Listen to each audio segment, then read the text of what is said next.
حقیقت ایک بات یہ بھی ہے کہ پیسے جب لوگوں کے پاس ہوتے ہیں تو لوگ چاہتے ہیں کہ 50 لاکھ روپے دے کر کے ایفل ٹاور میں 30 سیکنڈ کے لیے ہمارا نام آ جائے، برج خلیفہ کی دیواروں پر ہمارے نام کا اسٹیکر لگ جائے۔ لوگ یہ چاہتے ہیں کہ ہم زمزم ٹاور کے سب سے اوپر جا کر کے اس گھڑی کے ساتھ ایک سیلفی لے لیں جو دنیا کی سب سے بلند جگہ سے نظر آتی ہے۔ لیکن انہی میں سے کچھ ایسے لوگ ہوتے ہیں جن کے پاس پیسے آتے ہیں تو وہ ایفل ٹاور اور برج خلیفہ اور چائنا کی دیوار نہیں دیکھتے، تاج محل دیکھنے کی تمنا نہیں کرتے، کشمیر کے ڈل جھیل کے کنارے پر بیٹھ کر کے غلام علی کی غزلیں نہیں پڑھتے۔ جب اللہ انہیں دولتوں سے نوازتا ہے تو اپنے دروازے پر مدینے والے کی میلاد کی محفل سجاتے ہیں۔ صوفی صاحب فرماتے ہیں کہ حضور کو یاد کیا کرو خوشی کے موقع پر بھی اور غم کے موقع پر بھی۔ اگر خوشی کے موقع پر حضور کو یاد کرو گے تو کیا ہوگا بتا دوں، دل کہے تو سبحان اللہ کہنا۔ خوشی کے موقع پر حضور کو یاد کرو گے تو خوشیاں بڑھ جائیں گی، اور غم کے موقع پر حضور کو یاد کرو گے تو غم ہلکا ہو جائے گا۔ صحابہ سفر میں IPL اور بنگال الیکشن کی بات نہیں کرتے تھے، ہندوستان کی حکومت کی نااہلی کے تذکرے نہیں کرتے تھے۔ صحابہ اپنے اسفار میں، سفر میں، جنگ و جدال میں اگر بات کرتے تو صرف اللہ اس کے رسول کی کیا کرتے تھے۔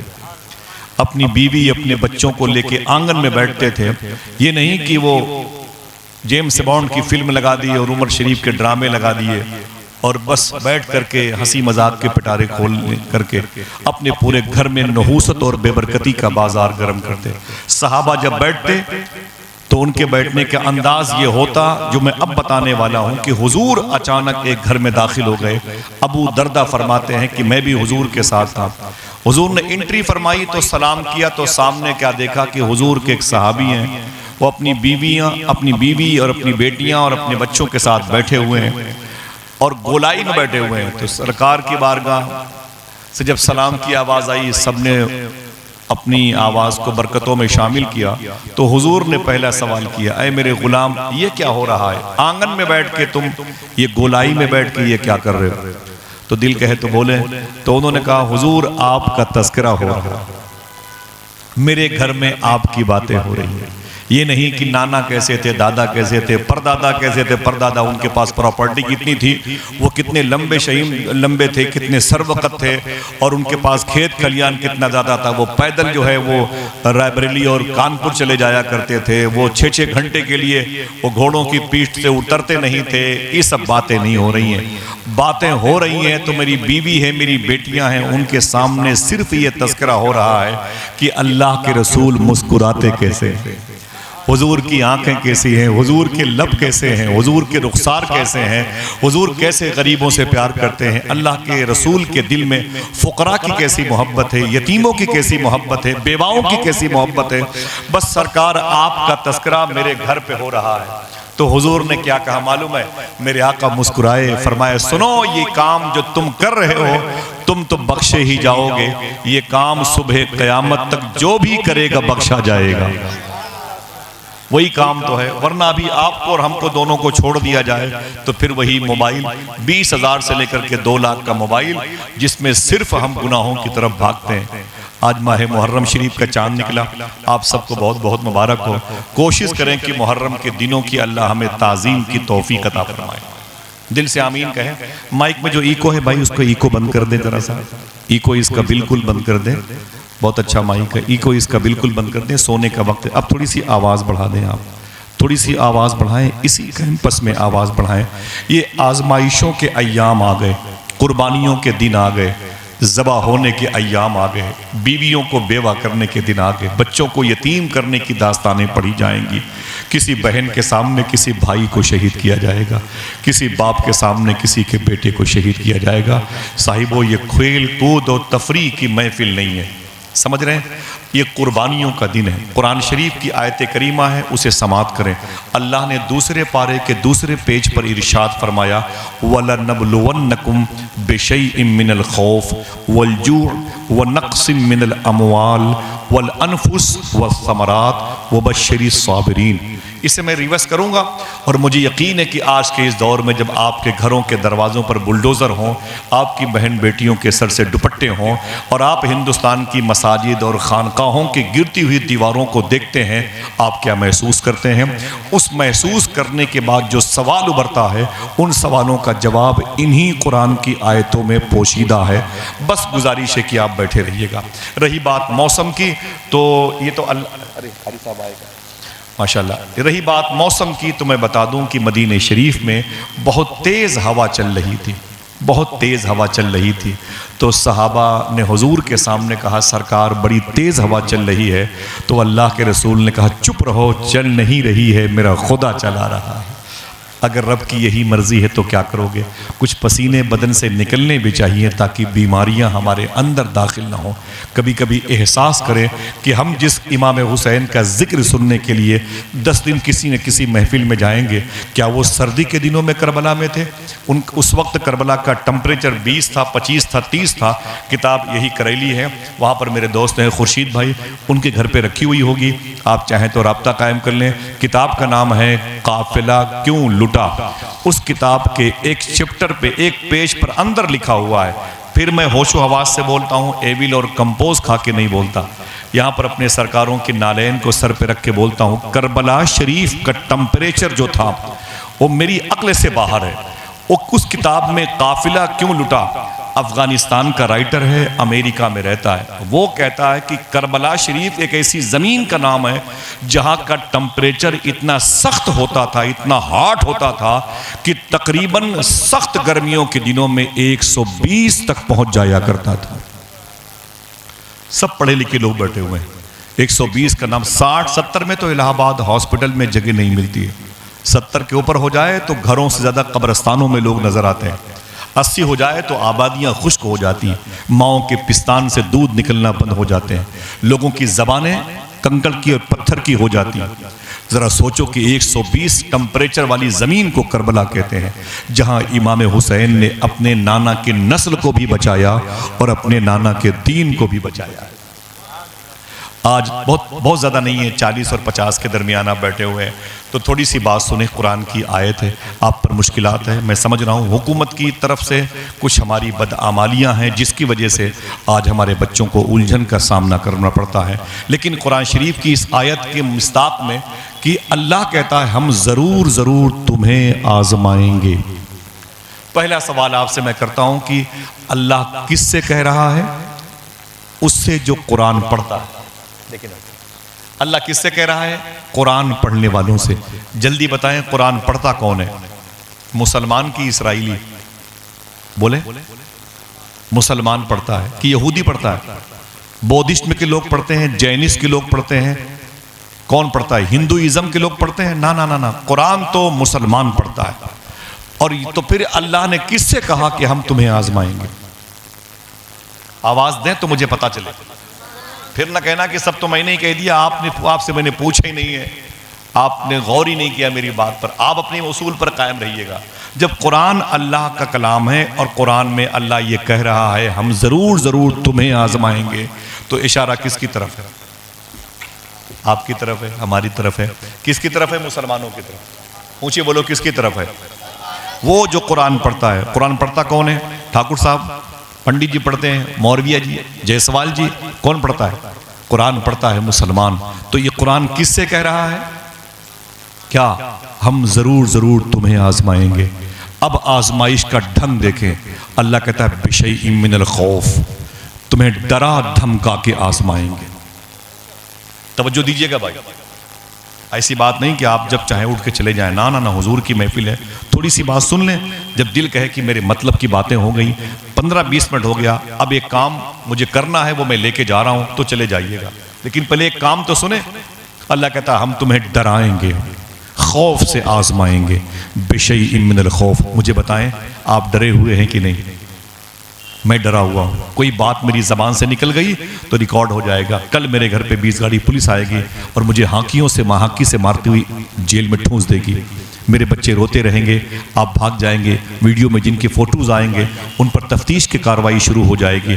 یہ ڈر ہے کہ نہیں؟ بولو بھائی، بغیر کسی جرم کے سزا ملے گی، مل سکتی ہے، تو یہ ڈر پیدا ہوگا کہ نہیں؟ اللہ کہتا ہم تمہیں خوف سے آزمائیں گے۔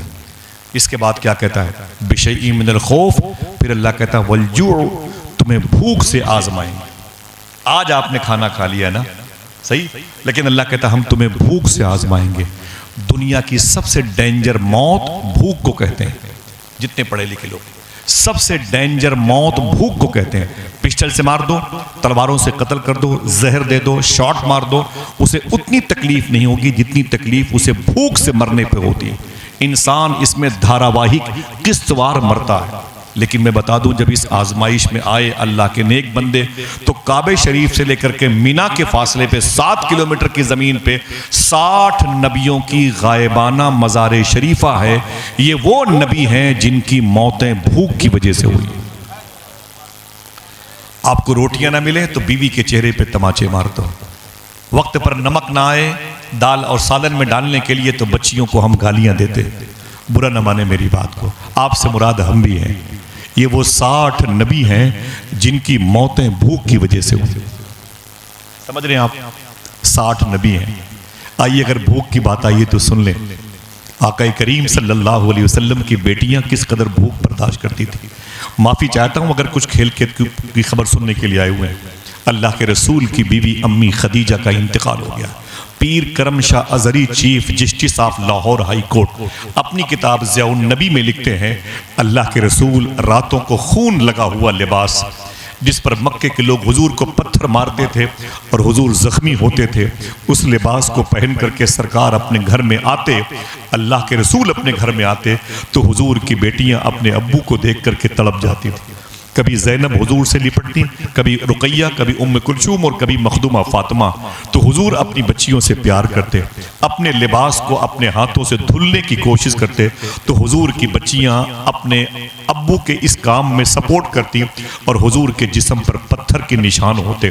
پھر حضور کچھ کہتے نہیں، اپنی بچیوں کو تسلیاں دیتے، حضور کی بچیاں ان زخموں کو دیکھ کے روتی۔ پھر اللہ کے رسول کہتے، اے میری بیٹیوں تم نے کچھ کھایا کہ نہیں کھایا؟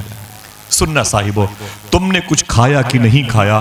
تو حضور کی بیٹیاں کہتی تھی اللہ کا شکر ہے 2 دن پہلے کچھ مل گیا تھا، 2 دن سے کچھ نہ ملا، یہ رب کی مرضی ہے۔ تو حضور راتوں کو اپنی بیٹیوں کے کھانے پینے کا انتظام کرتے تھے، حضور اپنی بیٹیوں کے کھانے پینے کا انتظام کرتے، اپنی سگی بیٹی۔ میں کس کی بات کر رہا ہوں؟ جس کے بارے میں الطاف حسین حالی نے کہا تھا، وہ نبیوں میں رحمت لقب پانے والا، مرادیں غریبوں کی برلانے والا، جو پرندوں کو پیاسا دیکھ کے تڑپ جائے اس کی بچیاں پیاسی ہیں، جو جانوروں کو بھوکا دیکھ کے تڑپ جائے اس کی اپنی اولادیں بھوکی ہیں۔ تو اللہ کے رسول راتوں کو اپنی بچیوں کے لیے انتظام کرتے تھے۔ جب حضور نے نبوت کا اعلان کیا، آپ اگر کہہ دیں ٹرینوں میں سفر کرتے ہوئے کہ میں مسلمان ہوں تو آپ کے لیے حالات خراب ہیں۔ کوئی آپ پر پتھر مارتا ہے، کوئی اس میں غلط قسم کے لٹریچر کو جو وائس ریکارڈنگ کی صورت میں اسے چلا دیتا ہے، کہیں تعصب کی تقریریں لگ جاتی ہیں ہمارے سامنے، ہم برداشت نہیں کر پاتے۔ حق بولنے کی بنیاد پر ہم ٹوٹ جاتے ہیں کہ ہم مسلمان ہیں، اب لوگ دوسری سیٹ پر بیٹھنے والے آپ کی پریشانی کا سامان بن گئے۔ اللہ کے رسول کا 3 سال تک سوشل بائیکاٹ ہوا ہے۔ معافی چاہتا ہوں، پورے علاقے کے لوگوں نے کبھی مل کر کے ان بزرگوں کی بارگاہ میں نہیں گئے کہ حضور آپ بتائیں کہ حضور کی 63 سال کی لائف میں 3 سال کی لائف کہاں چلی گئی۔ پیر صاحب کو اگر اے سی نہ ملے تو لوٹ جائیں گے، ہمیں اگر قاعدے کا کھانا نہ ملے تو مائک پر جلسہ کرانے والوں کے خلاف بدتمیزی کریں گے، آپ کو اگر بارات میں قاعدے کا انتظام نہ ہو تو آپ کہیں گے اس کتے کے پاس جب مجھے کھلانے کی طاقت نہیں تھی تو اتنا بڑا بیانہ کیوں لے لیا تھا، میرے پاس ہزاروں کارڈ تھے، میں کہیں بھی چلا جاتا، اس کے آنے کی مجھے کیا ضرورت تھی۔ ہم ایسا بولتے ہیں۔ رمضان کے دنوں میں اگر افطاری کرتے وقت کچھ قاعدے کی چیزیں ہمارے سامنے نہ ہوں اور دوسرے کے سامنے نہ ہونا تو ہم دعا کی جگہ گالیاں دیتے ہیں، لیکن صاحبو 3 سال تک حضور کا سوشل بائیکاٹ کیا گیا۔ ایک گفا تھی مکہ شریف میں جسے شیب ابی طالب کہتے ہیں، اس گفا کے اندر حضور کو قید کیا گیا تھا۔ مکے کا کوئی انسان حضور سے بات نہیں کرتا تھا۔ آپ سینے پر ہاتھ رکھ کے بولو، ہم کس کی بات کر رہے ہیں؟ جس سے رب بات کرے اس سے کوئی نہ بات کرے۔ جس کو دیکھنے کے لیے فرشتے بے قرار ہوں، اس سے مکے والے باتیں نہیں کرتے تھے۔ 3 سال تک حضور اس قدر دقتوں پریشانی کے ساتھ تھے کہ حضور کے پاس کھانے پینے کی ساری چیزیں ختم ہو گئی تھی۔ معلوم ہے حضور کے غلام کہتے تھے کہ کئی دن ہو جاتے تھے ہمارے سامنے روٹی کے ٹکڑے بھی نہیں آتے تھے، تو معلوم کیا کھاتے تھے؟ ہنسنا نہیں اور جانا نہیں۔ میں گزارش کرتا ہوں آپ سے ہاتھ جوڑ کر کے، اللہ کے رسول کے غلام کہتے ہیں، صحابہ کہتے ہیں، اس شیب ابی طالب گھاٹی میں ہمارے غلاموں کے ساتھ حضور کے صحابہ کے پاس کھانے کو جب کچھ بھی نہیں تھا تو معلوم ہے کیا کھاتے تھے؟ وہ جو چپل چمڑے کی پہنے ہوتے تھے، اس چپل میں جو چمڑے لگے ہوتے تھے اس کو چاقو سے کاٹ کر کے پانی میں بھگو کے کھایا کرتے تھے۔ سمجھ رہے ہیں آپ؟ یہ اللہ کے رسول کی زندگی ہے۔ قرآن کہتا ہم تمہیں بھوک سے آزمائیں گے۔ سمجھ رہے ہیں آپ؟ اللہ کے رسول کی بیٹیاں کہتی ہیں کہ میں اپنے گھر میں تھی، ایک دن خیال آیا حضور راتوں کو آ کے میرے کھانے کا انتظام کرتے ہیں، آج ہم بہنیں مل کر کے حضور کے کھانے کا انتظام کریں گے۔ یہ حضور کی بیٹیاں، ضیاء النبی پڑھے اس میں لکھا ہوا ہے، تو حضور کی چاروں بیٹیاں اکٹھا ہو گئی، کھانا بنا رہی، کوئی لکڑی لاتی، کوئی دال، کوئی چاول، کوئی پتیلی، کوئی پانی، کوئی چولہا جلاتی۔ جب کھانا پک چکا، حضور کا انتظار ہو رہا تھا، اچانک کبھی آپ کے گھر میں ایسا ہوا ہو تو مجھے بتانا، کبھی مجھ جیسے کتوں سے بدتر انسان کے ہاں کبھی ہوا ہو تو بتانا، میں آپ کو بتاؤں گا۔ ہوا کچھ نہیں کسی کے ساتھ، بس ویڈیو دیکھ کر کے پریشان ہے، ہم بڑے اسلام بڑے خطرے میں ہیں، ہم پر بڑا ظلم ہو رہا ہے۔ یار ظلم تو فلسطینیوں پر ہو رہا ہے، ان کے لیے کیا کیا؟ کبھی درود کی محفل سجا کر کے ان شہیدوں کو نظر کر دیا ہوتا تو پتہ چلتا کہ ہمارے دل میں ان کا درد ہے، وہ آپ کے رب کے مبارک قبلے کے تحفظ کے لیے شہید ہو رہے ہیں۔ دنیا کے 56 اسلامی ملک نہیں بولتے تو ہم کہاں بولتے ہیں ان کے لیے؟ کبھی ان کے نام پر کسی غریب کو کھانا کھلا دیتے، کبھی ان کے نام پر کبھی کوئی سبیل کا اہتمام کر دیتے کہ فلسطین کے شہیدوں کی روح کی تسکین کے لیے۔ ہم نے بھی کچھ نہیں کیا۔ معلوم ہے یہ 3 سال تک حضور کا سوشل بائیکاٹ، اور اس کے بعد حضور کی بیٹیاں کہتے ہیں کہ ابو جب گھر پہ آئے، دیکھیں آزمائش، جب ابو گھر پر آئے تو حضور نے جب گھر پہ انٹری کی تو ہم چاروں بہنیں اپنے ابو سے مل کے رونے لگے۔ تو میرے آقا فرماتے میری بیٹیوں تمہیں کیا ہو گیا؟ کیا بات ہے میری بیٹیاں کیوں روتی ہیں؟ تو حضور کی بیٹیوں نے کہا آج بڑی امیدوں سے بڑے چاؤ سے ہم نے آپ کے لیے پہلی مرتبہ چاروں بہنوں نے مل کے کھانا بنایا تھا۔ شاداب بھائی دیکھیں، چاروں بہنوں نے مل کے کھانا بنایا تھا۔ تو سرکار فرماتے ہیں تو خوشی کی بات ہے، پھر رونے کی بات کہاں سے آ گئی؟ صاحبو اسے غور کرنا۔ اللہ کے رسول کی بیٹیاں کہتی ہیں جب کھانا بن چکا تو انتظار میں تھے کہ آپ آئیں گے، اپنے ہاتھوں سے آج آپ کو ہم کھانا کھلائیں گے، لیکن سرکار کسی نے دروازے پر لات ماری، اپنے گھر کا دروازہ جو بند تھا وہ کھل گیا۔ اللہ کے رسول کے گھر کے دروازے پر لات ماری جا رہی، جوتوں سے حضور کے گھر کے دروازے کھولے جا رہے ہیں۔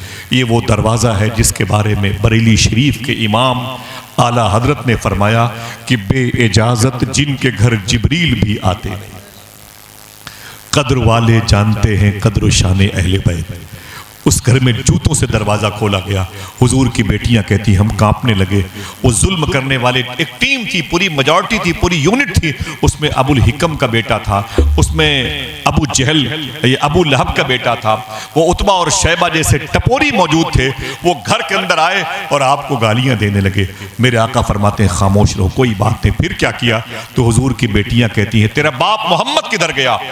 ایسے ان کے سوال تھے۔ جس کے لیے رب نے دنیا بنائی اس کی زندگی کس قدر آزمائش و مصائب میں۔ میرے آقا فرماتے پھر تو حضور کی بیٹیاں کہتی ہیں میں نے کہا وہ دین کی تبلیغ کے لیے تشریف لے گئے ہیں، دین کے لیے۔ تو بولے یہ باورچی خانے کی طرف گئے، بولے یہ چولہے پہ کیا پک رہا ہے، چولہے پہ کیا پک رہا ہے؟ تو حضور کی بیٹیاں کہتی پہلی مرتبہ ہم بہنوں نے اپنے ابو کے لیے کھانا بنایا، بیٹیاں اپنے باپ کے لیے کچھ بنائیں تو کتنی بڑی نعمت ہوتی ہے۔ آج میری بیٹیوں نے میرے لیے بنایا۔ بولے پھر تو حضور کی بیٹی زینب کہتی ہے انہوں نے کہا یہ محمد کے لیے کھانا بنا ہے صلی اللہ علیہ وسلم؟ میں نے کہا ہاں۔ تو رکو رکو رکو یہ کہہ کے باہر چلا گیا۔ صاحب کلیجہ باہر آ جاتا ہے جب کتاب میں اس قسم کے جملے پڑھے جاتے ہیں۔ اللہ کے رسول کی بیٹی کہتی ہے ابو جان وہ باہر گیا اور نالی میں وہ جو کیچڑ نہیں ہوتا اسے اپنے ہاتھوں سے اٹھا کے لایا اور پتیلی کا ڈھکن کھول کر کے اسی میں ڈال کے چلے گئے۔ اللہ کے رسول کے گھر کی بات کرتا ہوں، آپ ایک دو قتل اور مرڈر نہ بھول سکے، حضور کے غلاموں کے ساتھ کیا کیا سلوک ہوا۔ اللہ کے رسول کی محبت میں غرق رہنے والی ایک عورت ہے جسے سمیہ کہتے ہیں، سمیہ، جب وہ آزمائشوں میں آئی، یہ ناف مڈل ہے باڈی کا، اس ناف کے نیچے میں بتا نہیں سکتا، وہ اس ناف کے نیچے ابو جہل نے ان کے بیٹے کو بے لباس کھڑا کر کے ان کے ناف کے نیچے والے حصے پر بلم جسے آپ کہتے ہیں، جسے اردو میں نیزہ کہتے ہیں، اس نے اس سے مارا تھا اور پورا پھاڑ دیا تھا، اور آپ اپنے بیٹے کے سامنے برہنہ شہید ہو گئی تھی۔ یہ حضور کے غلاموں پر جبر تھا، لیکن آزمائشیں آئیں تو پھر کیا ہوا؟ کیسی کیسی آزمائشیں آئی ہیں۔ قرآن کہتا ہے کہ بِشَيْءٍ مِّنَ الْخَوْفِ، ہم تمہیں ڈرائیں گے۔ قرآن کہتا ہے اس کے بعد وَالْجُوعِ، تمہیں بھوک سے آزمائیں گے، وَالْجُوعِ، تمہیں بھوک سے آزمائیں گے۔ پھر قرآن کیا کہتا ہے؟ یہ دکان کس کی ہے؟ اچھا فلاں صاحب کی ہے، عبدل کی ہے، زمین جی ایس کی ہے، اسے گرا دو۔ قرآن کیا کہتا ہے؟ اگر تم نے کلمہ پڑھا ہے وَنَقْصٍ مِّنَ الْأَمْوَالِ، اللہ کہتا ہے تمہارے مالوں میں خرابی پیدا کر کے تمہیں آزمائیں۔ میری بات سمجھ رہے ہیں؟ اللہ کہتا ہے تمہارے مالوں میں خرابی پیدا، دکانیں ہیں اجاڑ دیں گے۔ اللہ نے کہا، ذرا ہاتھ اٹھا کے بتائیں کس کے لیے کہا؟ نہ ہاتھ نہیں اٹھائیں جلدی بتائیں کس سے قرآن کہہ رہا ہے؟ مسلمانوں کے لیے۔ اللہ کہتا ہے تمہاری چمکتی ہوئی دکانوں میں آگ لگ جائے گی، تمہاری دکانوں پر کوئی بلڈوزر چلا دے گا، عبدل نام کا بورڈ لگا ہوگا، پھر تمہیں کرنا کیا ہے؟ تمہیں غصے میں بازار نہیں آنا ہے۔ اللہ کہتا ہے ہم تمہیں آزمائیں گے، وَنَقْصٍ مِّنَ الْأَمْوَالِ، تمہارے مالوں میں خرابی پیدا کر کے۔ پھر اللہ کہتا ہے یہی نہیں، اس کے بعد کیا ہے؟ وَالْأَنفُسِ، تمہاری جانیں لے کے تمہیں آزمائیں گے۔ پھر بتاؤ، ایک آدمی ہاتھ اٹھا کے بتائے اللہ کس سے کہہ رہا ہے؟ پوچھی بولو کس سے کہہ رہا ہے؟ آپ مسلمان ہیں، کہہ دو الحمدللہ۔ ہاتھ اٹھا کے بولو، کہہ دو اے اللہ تیرا شکر ہے، یہ سب سے بڑی نعمت ہمارے پاس ہے۔ آپ کیا سمجھ رہے ہیں کہ یہ زمین، یہ جائیداد بہت بڑی نعمت ہے؟ نہ، اللہ کے رسول کی محبت یہ سب سے بڑی نعمت ہے۔ اختر شیرانی بہت بڑا شاعر تھا، شراب بہت پیتا تھا، بہت بڑا شاعر تھا، شرابی تھا، اور وہ شراب کی 2 بوتلیں پی کر کے بیٹھا ہوا تھا، نشے میں تھا۔ کسی نے پوچھا تھا گوئٹے کے بارے میں کیا کہتے ہو؟ بہت بڑا شاعر تھا انگلش کا۔ گوئٹے کے بارے میں بولے وہ بچہ تھا۔ بولے کہ ملٹن کے بارے میں بولے وہ ہوتا تو میرے سامنے بیٹھتا۔ بولے شیکسپیئر کے بارے میں بولے ہوتا تو میرا شاگرد ہوتا۔ بولے وہ غالب کے بارے میں بولے ایک نام سنا ہوا لگ رہا ہے۔ ایسے سب کے بارے میں بڑی بڑی باتیں کر رہا تھا۔ وہ نشے میں تھا، کسی کو گھاس نہیں ڈالتا تھا اختر شیرانی۔ اسی نشے کی کیفیت میں بات کرنے والے نے یہ سوال کر لیا۔ نشے میں جھوم رہا تھا اختر شیرانی صاحب و سننا، نشے میں جھومتے ہوئے بات کرنے والے نے کہا کہ اختر شیرانی محمد کے بارے میں تمہارا کیا خیال ہے؟ اللہ اکبر، چیخ پڑا اختر شیرانی کا، سن میں نشے میں ہوں لیکن اتنا بھی نشہ نہیں ہے کہ میں مدینے والے کا نام نہ پہچان پاؤں۔ ظالم تیری ہمت کیسے پڑی اس شرابیوں کی محفل میں مدینے والے کا نام لینے کی؟ تیری زبان پر یہ نام کیسے آیا؟ دیکھ میرے سامنے شراب کی بوتل رکھی ہوئی، تو نے یہ پاکیزہ نام اس ناپاک جگہ پہ کیوں لے لیا؟ اس نے بوتل اٹھائی، اس کے سر پہ دے مارا، کہا اس کتے کو اس محفل سے باہر کرو۔ اسے بھگا دیا گیا۔ پھر غصے میں سارے ٹیبل کو توڑ تاڑ کے پھینک کر کے اپنے کمرے میں چلے گئے، اور اندر سے کنڈی بند کر کے رات بھر اختر شیرانی یہ کہہ کے روتے رہے، اے میرے مولا یہ دنیا والوں کو ہو کیا گیا ہے؟ میرا آخری سہارا اللہ کا رسول ہے، اس کو بھی مجھ سے چھیننا چاہتے ہیں۔ اللہ کے رسول کی ذات کا عشق میرے دل میں ہے، میں بھلے ہی گنہگار شرابی صحیح، لیکن یہ مجھے بے ادب بنانا چاہتے ہیں۔ میری آخری پونجی ہے اللہ کے رسول کی ذات۔ مجھے بتاؤ یہ نعمت آپ کو ملی کہ نہیں ملی؟ ٹوٹے ہوئے ہی دل سے صحیح یار، ہفتے میں 1 مرتبہ حضور کو یاد کر کے سلام پڑھتے ہو کہ نہیں؟ آپ جب مسجد میں کہتے ہوئے شہنشاہ مدینہ الصلاۃ والسلام، تو آپ کی مائیں، آپ کی بہنیں فجر کے بعد اپنے مصلے پر کھڑی ہو کے سلام پڑھتی ہیں۔ گنہگار ہیں لیکن حضور کی بارگاہ کے بے ادب اور بے وفا نہیں ہے۔ کیا مطلب؟ اگر آپ اس مبارک نعمت کو پا چکے ہیں تو ذرا ہاتھوں کو اٹھا کے بول دیں اے اللہ تیرا شکر ہے۔ بولے بولے بولے، آپ کی آوازیں کمزور ہیں، پھر سے بولیں۔ دیکھیے یہ کوئی چھوٹی موٹی بات نہیں ہے، جو شکر کی بات چل رہی ہے کوئی چھوٹی موٹی بات نہیں ہے، میرا ٹاپک تو شکر نہیں ہے، لیکن ایک بات بتا دوں آپ سے کہ جس لفظ کو میں نے کہنے کے لیے کہا نا، اے اللہ تیرا شکر ہے، یہ ایسا لفظ ہے اگر ایک سانس جو آپ کی باڈی کے اندر جاتی ہے، سننا غور سے، ایک سانس جو آپ کے بدن کے اندر جاتی ہے، اگر وہی سانس باہر نہ آئے تب سوچو، اور جو سانس باہر آ گئی وہی سانس اندر نہ جائے تب کیا ہوگا معلوم ہے؟ مسجد سے اعلان ہو جائے گا کہ فلاں کے فلاں صاحب ایسے تھے، ہو گئے، گزر گئے۔ تو ذرا سوچنے کی بات ہے، صوفیہ کہتے ہیں یار کم سے کم جو سانس اندر گئی ہے وہ باہر آ رہی ہے اس لیے، اور جو باہر آ گئی ہے پھر اندر جا رہی ہے اس لیے، دو شکر تو دو سانس پر بنتا ہی ہے۔ بولو یار بولو، اللہ نے زبان دی ہے تو ذرا ہاتھ اٹھا کے بولے اے اللہ تیرا شکر ہے۔ سب کو یہ نعمت نہیں ملتی، سن لیں آپ، الہ آباد کے بڑے بڑے سنتری اور منتری کو یہ نعمت نہیں ملی، ہندوستان کے پی ایم کے حصے میں یہ نعمت نہیں آئی، اتر پردیش کے سی ایم کے حصے میں یہ نعمت نہیں آئی، کل میدان کربلا میں یزیدیوں کے حصے میں یہ نعمت نہیں آئی تھی، سمجھ رہے؟ اور اللہ کے رسول کے سامنے ابو جہل، ابو لہب جیسے بدتمیز قسم کے لوگ تھے، حضور کو دیکھنے والے، ان کو یہ نعمت نہیں ملی، اور 1400 سال کے بعد آپ اور ہمارے حصے میں حضور کی محبت آئی ہے، ذرا کہتے کیوں نہیں اے اللہ تیرا شکر ہے؟ یہ بڑی نعمت ہے، اللہ سب کو نہیں دیتا، دیا آپ کو تو آپ کو ہدیہ تشکر ادا کرنا چاہیے۔ میری گفتگو یاد رکھیے گا، آپ نروس نہ ہو، نا امید نہیں ہوں گے۔ کیا کہتا ہے قرآن؟ ہم ضرور ضرور تمہیں آزمائیں گے۔ پھر ایک آدمی ہاتھ اٹھا کے بولے اللہ کس سے کہہ رہا ہے؟ اونچی بولو، مسلمانوں سے کہہ رہا ہے۔ آپ سمجھے میں کیا کہہ رہا ہوں؟ نا امید نہ ہو، اس بڑی دنیا میں اللہ ہے بڑے انقلاب لانے والا۔ ایک شخص نے امریکہ کے اسٹیج پر، سنگر تھا، پاپ سنگر، اس نے کہا تھا 1 سال کے بعد لوگ مجھے خدا کہیں گے۔ 3 مہینے کے بعد کسی نے گردن میں گولی مار دی، مر گیا۔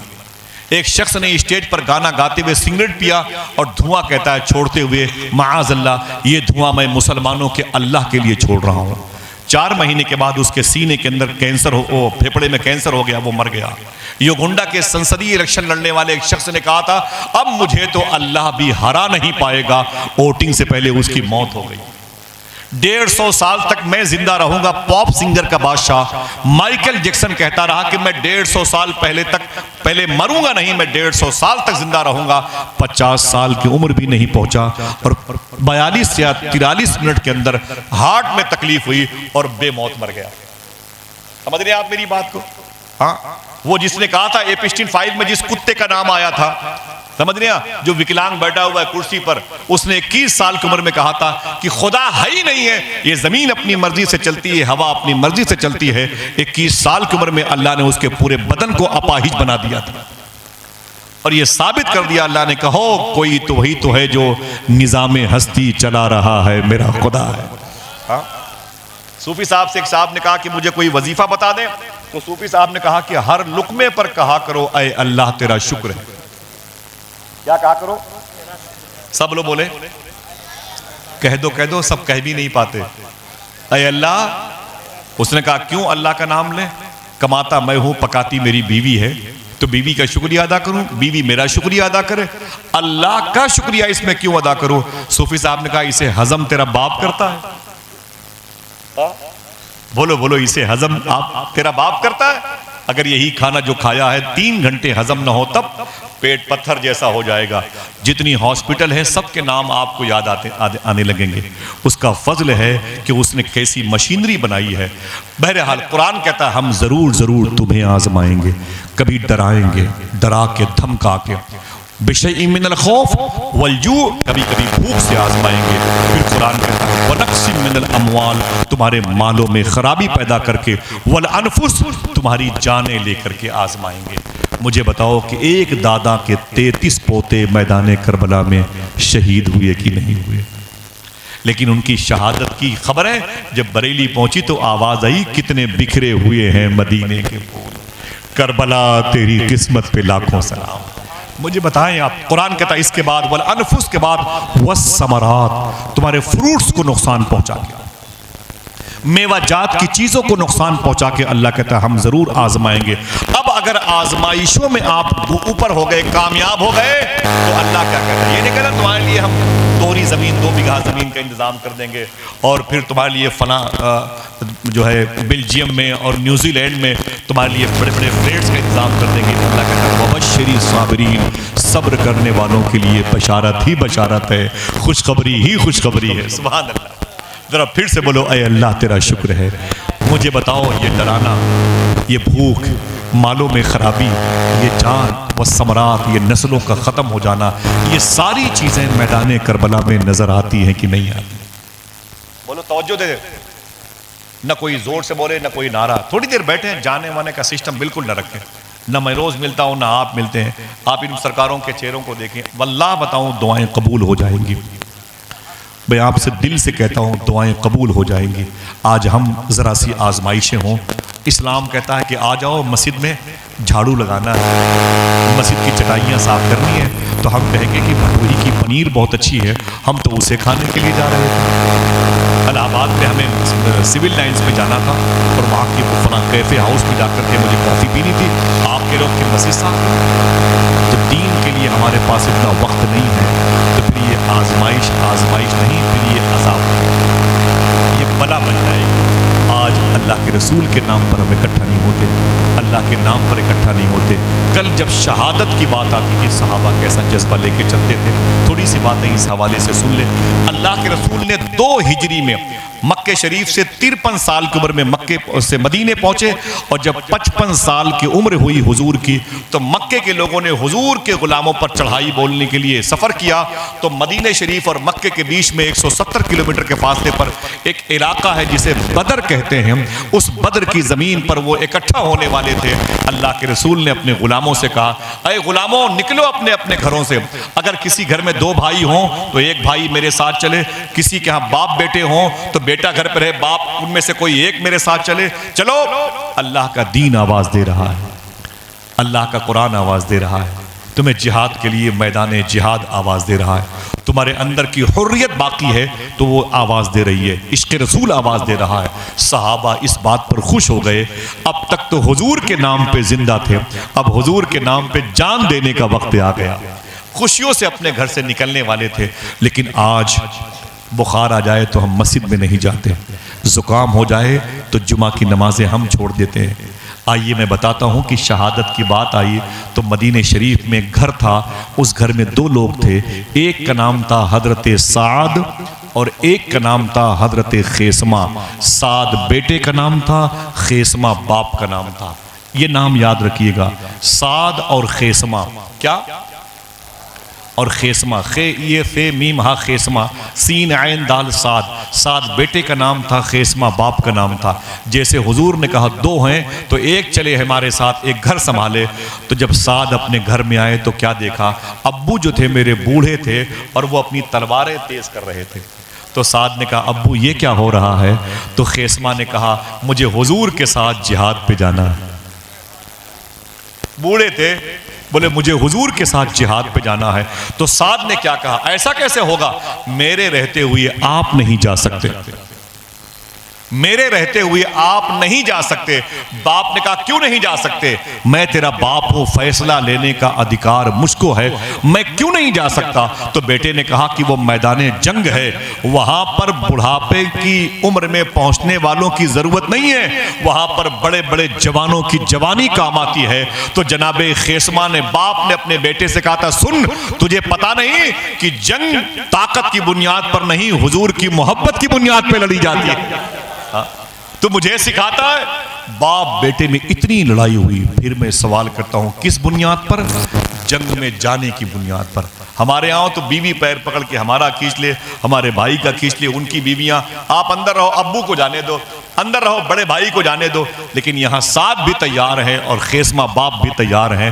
معلوم ہے محلے کے لوگ آ گئے، اور جب محلے کے لوگ آئے نا تو بولے آپ لوگ اتنا لڑائی کیوں کر رہے ہیں؟ تو سعد نے کہا میرے باپ کو سمجھا لیجئے، مجھے جہاد پہ جانا ہے لیکن یہ تیار ہو گئے ہیں۔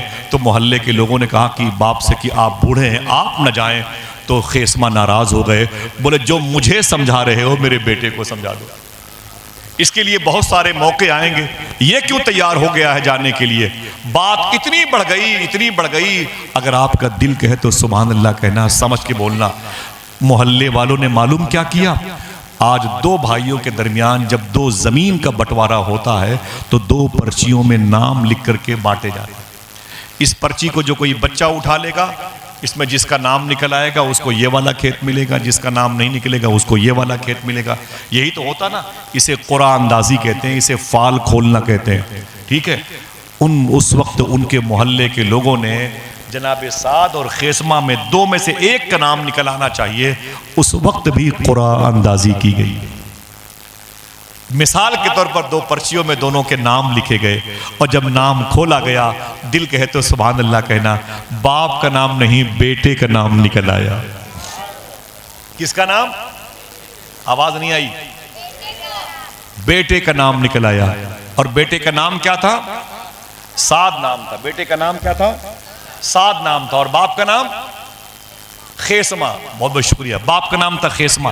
نام نکل آیا خیسمہ کے بیٹے سعد کا. جب سعد کا نام نکل آیا نا، جو سمجھدار لوگ بیٹھے ہیں توجہ دے، جب سعد کا نام نکل آیا نا، سعد اپنے گھر میں بلیوں اچھل رہے تھے، خوشی منا رہے تھے، اور سامنے ان کا باپ رو رہا تھا. توجہ سننا. پڑھے لکھے لوگ ہیں، اور الہ آباد تو ہاسپٹل کے نام پر، ہائی کورٹ کے نام پر اور یونیورسٹی کے نام پر بڑا مشہور ہے. لوگوں کے دھارمک استھل بھی ہیں. لوگ یہ کہتے ہیں الہ آباد آنا ہم تمہیں سنگم دکھائیں گے، اور ہم لوگ یہ کہتے ہیں منور شاہ کا روضہ تمہیں تو ہم دکھائیں گے. ہاں، پڑھی لکھی زمین ہے. آپ سمجھیں، باپ رو رہا ہے اور بیٹا مسکرا رہا ہے، اچھل رہا ہے. معلوم ہے کیا کہا باپ نے؟ اے میرے بیٹے پرچی بدل لے. نہیں سمجھا آپ نے؟ باپ نے کیا کہا؟ اے میرے بیٹے پرچی بدل لے. کیوں؟ پرچی میں کس کا نام آیا تھا؟ بیٹے کا. باپ نے کہا میرے بیٹے پرچی بدل لے. سمجھ کے ساتھ بیٹھے ہوئے ہیں، گرمی کا اثر عقل پہ نہیں تو بولیے گا. تو بیٹے نے کیا کہا اپنے باپ سے؟ کیا؟ تو باپ نے کہا اے میرے بیٹے پرچی بدل لے. تو سعد نے کیا کہا تھا؟ جو سمجھدار لوگ ہیں وہی بولیں گے. سعد نے کہا ابو اگر جنت ہوتی تو بدل لیتے. ہائے ہائے ہائے، یہ نہیں بدلوں گا. اتنا کہا اور گھر کے باہر آ گئے. ماں روتی ہوئی دروازے پر آئی. بیوی آ گئی، دونوں کو تسلیاں دی. بیوی نے کہا اتنا کام کرنا، اگر شہید ہو جانا تو میدان محشر میں جب تم شہید کہہ کے بلائے جاؤ، تمہاری ماں شہید کی ماں کہہ کے بلائی جائے، تو مجھے بھی شہید کی بیوی کہہ کے بلا لیا جائے. یہ میری خواہش ہے. یہ کہہ کے باہر نکلے اور میدان بدر میں گئے. 14 صحابہ شہید ہوئے تھے. کبھی جائیں مدینے تو دیکھیں آپ شہدائے احد کی بدر کی بارگاہ. میرا امام کہتا ہے جان نثاران بدر و احد پر درود، حق گزاران بیعت پہ لاکھوں سلام. میں 2010 میں گیا تھا. ایک پتھر کا کتبہ اسٹیکر لگا ہوا ہے، اس میں 6واں نام لکھا ہوا ہے سعد بن خیسمہ کا. یہ شہید ہو گئے. بھری جوانی میں میدان بدر میں شہید ہو گئے. بھری جوانی میں جب باپ کو خبر لگی کہ میرا بیٹا شہید ہو گیا ہے تو باپ بہت رویا. محلے کے لوگوں نے کہا کہ بیٹے کے مرنے پر رو رہے ہو؟ تو جواب دیا کہ بیٹے کے مرنے پہ نہیں رو رہا ہوں، میں کیوں شہید نہیں ہوا اس بات پر رو رہا ہوں. میں کیوں شہید نہیں ہوا اس بات پر رو رہا ہوں. یہ کہہ کر کے حضور کی بارگاہ تک جب خبر پہنچی تو پھر ان کی شہادت کا انتظام ہوا. 2 ہجری میں یہ واقعہ پیش آیا رمضان کے دن میں. ٹھیک اگلے سال کا رمضان 12 مہینے کے بعد آیا اور رمضان ختم ہوا. رمضان کے 15 دن کے بعد حضور کے شہر مدینہ کے سامنے، جسے جبل احد کہتے ہیں، احد کی پہاڑی کے نیچے ایک جنگ ہوئی تھی جسے جنگ احد کہتے ہیں. وہ بدر کے میدان میں 13 مہینہ پہلے بیٹا شہید ہوا تھا، اور احد کے میدان میں 13 مہینے کے بعد میں خیسمہ باپ بن کے شہید ہوئے تھے. بیٹا ادھر شہید ہو گیا، باپ ادھر شہید ہو گیا. میرا امام کہتا ہے جان نثاران بدر و احد پر درود، حق گزاران بیعت پہ لاکھوں سلام. یہ کیسے لوگ تھے جو جان دینے کے لیے قرآن اندازی کیا کرتے تھے. اور ہم نمازوں سے اس قدر غافل ہے کہ اگر یہ باری لگ جائے، لوگ کہتے ہیں کہ ہر گھر سے ایک آدمی نماز پڑھنے کے لیے آئے تو یہ بہتر رہے گا. اب ایسے لوگ مشورے دیتے ہیں. ایک گھر میں 5 بھائی ہیں تو ایک بھائی نماز پڑھ لے تو 5 ادا ہو جائیں گے. اگر انہی 5 میں سے یہ کہا جائے ٹھیک ہے ایک بھائی ایک ہفتہ کھانا کھائے گا، دوسرا بھائی دوسرے ہفتے کھانا کھائے گا، تیسرا بھائی تیسرے ہفتے کھانا کھائے گا، تو اصول مانو گے؟ بولو بھائی. نہیں مانو گے. یہ اللہ کے اور اس کے رسول کے نام پر ہم جمع نہیں ہوتے. لیکن یہ کیسے صحابہ تھے, جانتے تھے کہ میری بیوی بیوہ ہو جائے گی, میرے بچے یتیم ہو جائیں گے, لیکن وہ یہ جانتے تھے کہ وبشری صابرین, صبر کرنے والوں کے لیے خوشخبری ہی خوشخبری ہے. نعمتیں ہی نعمتیں ہیں. اللہ اکبر. پھر معلوم ہے کیا ہوا؟ اب بات آئی, سن لے تھوڑی سی قربانیوں کے حوالے سے. بڑے بڑے مظالم برداشت کیے ہیں, بہت بڑی بڑی تکلیفیں اللہ کے رسول نے جھیلی ہے. ہم نے اور آپ نے کیا کیا؟ اے سی میں بیٹھ کر کے 3 گھنٹے تک موبائل لے کر کے پوری دنیا کی نیوز اور فلمیں دیکھی ہیں اور یہ کہتے رہے اسلام خطرے میں ہے. ہمارا مزاج اسلام کی طرف آیا ہی نہیں ہے. اللہ کے رسول نے کتنی مصائب جھیلے, کتنے مصائب برداشت کیے. حضور جب اپنی ماں کے پیٹ میں ہیں, آواز اس میں کم کریں بھائی کو, حضور جب اپنی ماں کے پیٹ میں ہے نا, ماں کے پیٹ میں ہے نا, 2 مہینے تھے, 2.5 مہینے, حضور کے ابو کا انتقال ہو گیا. پیدائش کے پہلے حضور کے ابو کا انتقال ہو گیا. حضور دنیا میں آئے تو حضور نے اپنے باپ کو نہیں دیکھا, اور جب پیدا ہوئے تو 6 سال کے بعد آپ ہی کی ران پر آپ کی ماں کا انتقال ہو گیا. توجہ ہے. اور جب 8 سال کے ہوئے تو آپ کے گھر کے خاص گارجین آپ کے دادا عبد المطلب کا انتقال ہو گیا. جب آپ 25 سال کے ہوئے تو آپ کی شادی امی خدیجہ سے ہوئی. آپ کی 25 سال کی لائف میں فرسٹ میرج آپ کی تھی اور امی خدیجہ کی تیسری شادی تھی, اور ان کے 4 بچے تھے, اور حضور کی یہ پہلی شادی تھی. کبھی سنے تو خون کے آنسو نکلیں گے. کبھی آپ سنے مجھ سے حضور کی شادی کی داستان, سنیں گے ہم کبھی کسی موقع پر اکٹھا ہوں گے انشاءاللہ. آئیے گا, آ جایا کرو, دین پر تھوڑی سی وقت کی قربانی دے دیا کرو. اللہ توفیق جس کو دیتا ہے وہی حضور کی باتیں سنتا ہے. یاد کر لے, اور ہم بھی ہیں اس میں, آپ بھی ہیں. اللہ کے رسول نے کتنی مصائب برداشت کی. جب حضور نے 40 سال کی عمر میں گئے نا تو اعلان نبوت فرمایا تھا. پھر کیا تھا, حضور کے ساتھ کتنا ظلم ہوتا تھا. حضور کے غلاموں کو چٹائیوں میں لپیٹ کر کے, ان کے ہاتھ اور پاؤں کو چٹائیوں میں لپیٹ کر کے ان کی ناک میں دھوئیں دیے جاتے تھے. بلال حبشی کے ساتھ کیا سلوک کیا گیا. حضور کے غلام تھے, پتھر کی چٹان پر انہیں لٹا دیا جاتا, اور اوپر سے ان کے سینے پر دوسری پتھر کی سل رکھ دی جاتی تھی. ان کی زبان باہر نکل آتی تھی اور بڑی مشکلوں میں سانس لیا کرتے تھے. پورے بدن پر کوئلے ڈال کر کے جلا دیے گئے تھے. بلال حبشی سے کسی نے کہا تھا, اتنی تکلیفیں برداشت کرتے ہو, پھر بھی محمد کا نام لیتے ہو, پھر بھی کلمہ نہیں چھوڑتے ہو. سنے بلال حبشی نے کیا کہا تھا, سنو, جب تم بازار جاتے ہو تو کہیں وہ پتیلی خریدتے ہو تو اسے ٹھونک بجا کے خریدتے ہو. مجھے بھی اللہ نے خریدا ہے تو ٹھونک بجایا جاؤں گا. سمجھے آپ؟ ذرا سی پریشانی میں ہم تو بالکل اکھڑ جاتے ہیں. یار مسلمان جب سے بنے بڑی پریشانی ہے, مسلمان بننے میں بڑی دقت ہے. ہم ایسا کہنے لگتے ہیں معاذ اللہ. ان پریشانیوں کو دیکھیں جو حضور کے ساتھ پیش آئیں. جناب صہیب کے ساتھ کیا پریشانی آئی, رومی کے ساتھ کیا پریشانیاں آئیں. اللہ کے رسول کی 4 بیٹیاں تھیں اور حضور کے 3 بیٹے تھے. تینوں بچپن میں انتقال کر گئے. والانفس, قرآن کہتا ہے, اللہ کہتا ہم تمہاری جانیں لے کے آزمائیں گے. حضور کی 4 بیٹیاں ہیں, مخدومہ زینب, رقیہ, ام کلثوم اور فاطمہ طیبہ. 3 بیٹیاں جو حضور کی ہے, یہ کے بعد دیگرے تینوں بیٹیوں کا انتقال بھری جوانی میں ہوا. سمجھ رہے ہیں بھائی جان؟ بھری جوانی میں حضور کی بیٹیوں کا انتقال. اب صدیق اکبر مسلمانوں کے پی ایم بنے اور 4.25 سال کے بعد ان کا انتقال ہوا. عمر فاروق اعظم زمین پر آئے, اس کے بعد وہ بھی دنیا سے چلے گئے. عثمان غنی آئے. حضور کی 2 بیٹیاں جن کے نکاح میں الگ الگ موقع پر تھیں, ان کی آزمائش کتنی سخت ہے. قرآن پڑھتے ہوئے ان پر تلوار سے حملے ہوئے, اور قرآن پڑھتے ہوئے قرآن کی آیتوں پر ان کے خون کے چھینٹے گرے اور وہ شہید کیے گئے. یہ وہ مقبول لوگ ہیں جن کے بارے میرے امام نے کہا تھا, نور کی سرکار سے پایا تو شالا ہو مبارک تم کو ذوالنورین جوڑا نور کا. یہ سامنے مولا علی ہے. یار علی کا نام آئے تو ذرا ہاتھوں کو اٹھا کے بول دے یا علی. میں آپ سے گزارش کرتا ہوں کہ اپنی زندگی میں تھوڑی سی باتیں داخل کر لو, ورنہ میں نے کئی ملکوں کا سفر کیا ہے, بتا دوں آپ سے, اور بڑی بڑی اوریجنل تصویریں بھی میں نے مسلمانوں کی دیکھی ہیں. 18 لاکھ مسلمان مار دیے گئے عراق میں, 16 لاکھ مسلمان ملک شام میں مار دیے گئے. ایران میں نے بہت سفر کیا ہے, بڑے بڑے چپے چپے کی میں نے زیارت کی ہے, اور اجڑے ہوئے بڑے بڑے شہر دیکھے ہیں میں نے. مسلمانوں کے اندر جب حضور کی طرف سے کوئی دلچسپی باقی نہ رہی تو اللہ نے انہیں بوجھ کی حیثیت سے دیکھا تو ان پر عذاب نازل کیا, اور پھر یہ زمین سے ختم کر دیے گئے. لہٰذا ضروری یہ ہے کہ ہم اللہ اس کے رسول کی محبت کے سائے میں جئیں۔ ہماری ذمہ داری بنتی ہے کہ جو دین ہمیں ملا ہے اسے آنے والی نسلوں کے حوالے کریں۔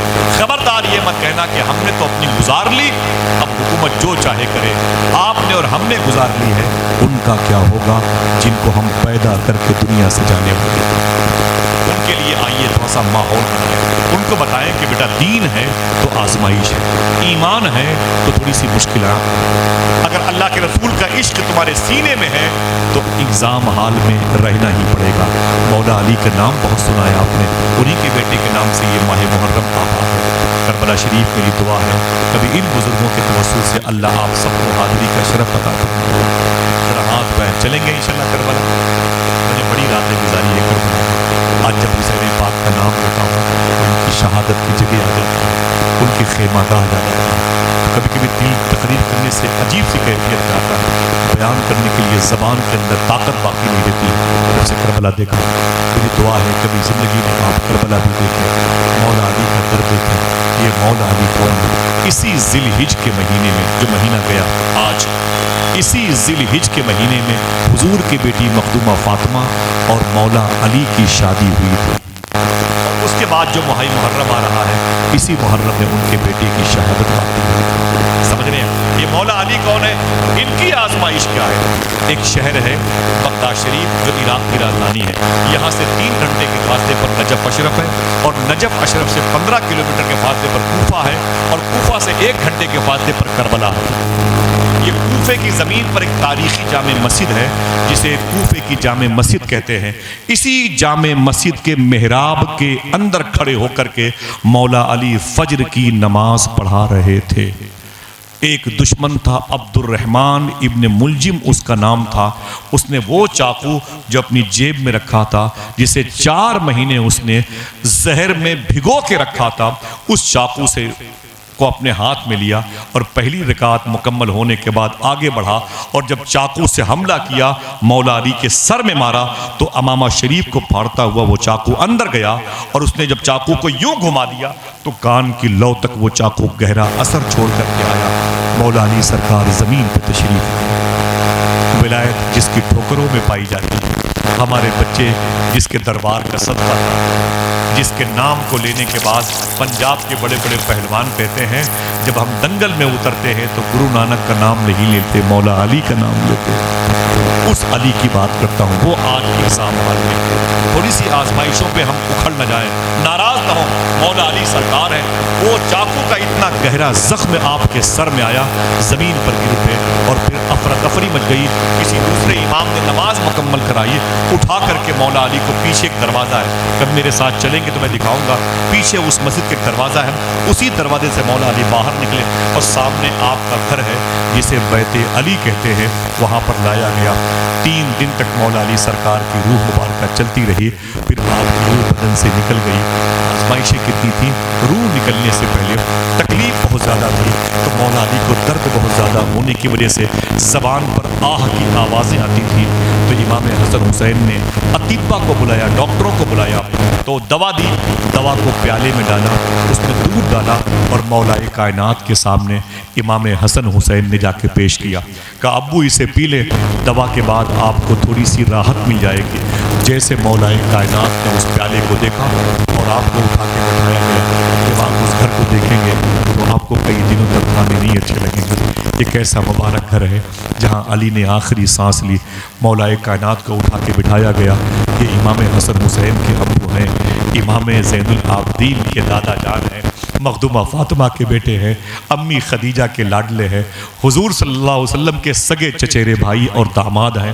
مولا کائنات کو جب اٹھا کے بٹھایا گیا اور پوچھا، آپ نے آنکھیں کھولی، کہا کیا بات ہے حسن؟ تو امام حسن فرماتے ابو یہ دوا ہے، یہ پیالہ اس میں دوا ہے، اسے پی لیجئے۔ تو مولا کائنات نے جیسے اپنی آنکھیں کھولی، آپ کے گھر کے دروازے پر آپ نے کیا دیکھا؟ ایک قیدی ہے جس کے ہاتھ اور پاؤں میں رسی ہے، بیٹھا ہوا ہے اور زخمی ہے۔ تو آپ نے فرمایا حسن یہ اپنے دروازے پر کون بیٹھا ہوا ہے؟ تو امام حسن حسین نے کہا ابو یہی وہ ظالم ہے جس نے آپ پر حملہ کیا ہے، آپ کا قاتل ہے، اور آپ اس اسٹیج پر آ گئے ہیں تو سرکار مولا کائنات کہتے ہیں اس کا نام عبد الرحمن ابن ملجم ہے. کہا جی بابا جان یہ وہی ظالم قاتل ہے. صاحبو اگر دل کہے تو بولنا. مولا علی فرماتے ہیں تمہارے ہاتھ میں کیا ہے؟ کہا یہ دوا ہے، یہ دودھ کا پیالہ ہے. علی فرماتے ہیں یہ پیالہ ہے اسے دے دو. آپ سوچے محسوس کریں کبھی ایسا کیا ہو تو جانے، محبت کی ہو تو جانے، کبھی دشمنوں سے پیار کیا ہو تو جانے. ہم کیا جانے، غریب بھائی سے تو محبت نہیں کرتے، غریب بہنوں سے تو محبت نہیں کرتے، غریب چچا سے تو محبت نہیں کرتے. سمجھ رہے ہیں؟ تو دوسروں سے کیا محبت کریں گے. علی فرماتے ہیں اے میرے حسین اس دودھ کے پیالے کو اسے دے دے اسے. امام حسین نے کہا بابا آپ کا قاتل ہے اسے کیسے دے دے؟ دل کہے تو سبحان اللہ کہنا. مولا علی نے فرمایا کہ اے میرے حسین حسین اب یہ مت دیکھو کہ وہ میرا قاتل ہے، یہ دیکھو کہ علی کے دروازے پر بیٹھا ہوا ہے. آئے ہائے ہائے، علی کے دروازے پر بیٹھا ہوا ہے. صاحبو کبھی کبھی دشمنوں کے لیے بھی چائے کا انتظام کیا کرو. صوفی صاحب کہتے ہیں کہ چائے پینے کی خواہش ہے تو باہر جاتے ہو چائے خانے پر، کبھی چائے پلانے کے لیے نکل جایا کرو. کھانے کی خواہش ہوتی ہے تو ہوٹلوں پہ جاتے ہو، کبھی کھانا کھلانے کے لیے ہوٹلوں پہ چلے جاؤ. پھل خریدنے کی خواہش ہے تو جاتے ہو فروٹ مارکیٹ، کبھی کبھی پھل لے کے اسے بانٹنے کے لیے مارکیٹ چلے جایا کرو. انشاءاللہ کہتے ہیں ہاں بلاؤں سے محفوظ رہو گے، آزمائشیں کم آئیں گی. مولا کائنات نے کیا کہا تھا؟ اب یہ مت دیکھو کہ وہ کون ہے، یہ دیکھو کہ علی کے دروازے پر بیٹھا ہوا. ذرا ہاتھ اٹھا کے بتائیں میری بات سمجھ میں آئی کہ نہیں؟ بولو بھائی سمجھ میں آئی کہ نہیں آئی؟ ایسا نہیں ہے کہ ہمیشہ کوئی جوان رہے گا، بڑھاپے میں نہیں، موت نہیں آئے گی. جو پیدا ہوئے اسے جانا ہے. آزمائشیں سب کے ساتھ میں ہیں، لیکن وہ آزمائشیں جو ہمیں خدا کے قریب کر دیں وہ سنت حسین بن جاتی ہے. وہ آزمائشیں جو خدا کے دور کر دے، خدا سے دور کر دے، وہ ابو جہلی آزمائشیں ہیں جو اللہ سے دور کرتی ہیں. سنیں آپ امتحان کسے کہتے ہیں؟ یہ سرکار مولا کائنات ہے. یہ ان کے سب سے بڑے بیٹے ہیں جن کو امام حسن کہا جاتا ہے. کیا کہا جاتا ہے؟ اونچی بولے. آپ نے امام حسین کی داستان بہت سنی ہے. امام حسین کی ایک بات سن لیں. ان کو عصر کی نماز کے بعد زہر دیا گیا. یہ حضور کے گھر کے سگے بیٹے ہیں. ان کے بارے میں حضور نے کیا کہا تھا کہ اے فاطمہ حسن حسین کو رونے مت دیا کرو، ان کے رونے سے مجھے بھی تکلیف ہوتی ہے، فرشتوں کو بھی تکلیف ہوتی ہے. اللہ اکبر. یہ سرکار امام حسن ہے. عصر کی نماز کے بعد ان کو دشمن نے زہر دیا تھا اور زہر کا اثر اتنا سخت ہوا کہ مغرب کی نماز کے بعد اندھیرا ہوا تو اپنی بہن امی زینب کے گھر پہ تشریف لائے. لڑکھڑاتے ہوئے زمین پر گرنے لگے. بہن نے سنبھالا اپنے بھائی کو، کہا میرے بھائی کیا ہوا؟ تو خون کی الٹی ہو رہی تھی، خون کی الٹی ہو رہی تھی آپ کے منہ سے، اور کٹ کٹ کے بوٹیاں اندر کی نکل کے باہر آ رہی تھی. ایک بہن کیسے دیکھتی ہے؟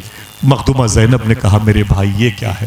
تو آپ نے فرمایا کسی نے مجھے زہر دے دیا ہے. زہر کا اثر اتنا گہرا ہے کہ یہ خون کی الٹی ہو رہی ہے، اب بوٹیاں کٹ کٹ کے باہر آ رہی ہیں.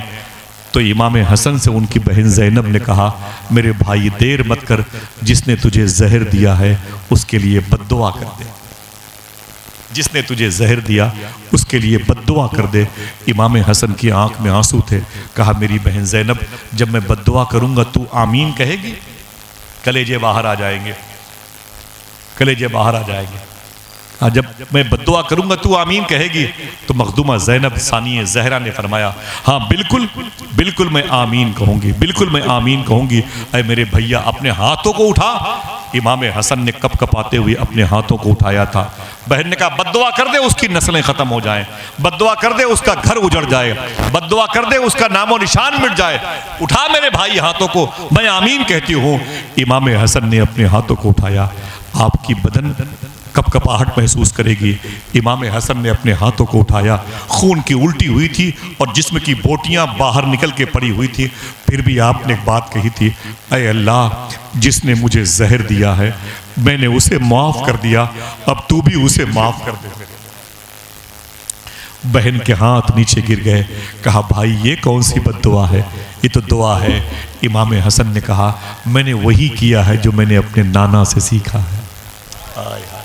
کیوں میں جانتا ہوں مبشری الصابرین، صبر کرنے والوں کے لیے خوشخبری ہی خوشخبری ہے، بشارت ہی بشارت ہے.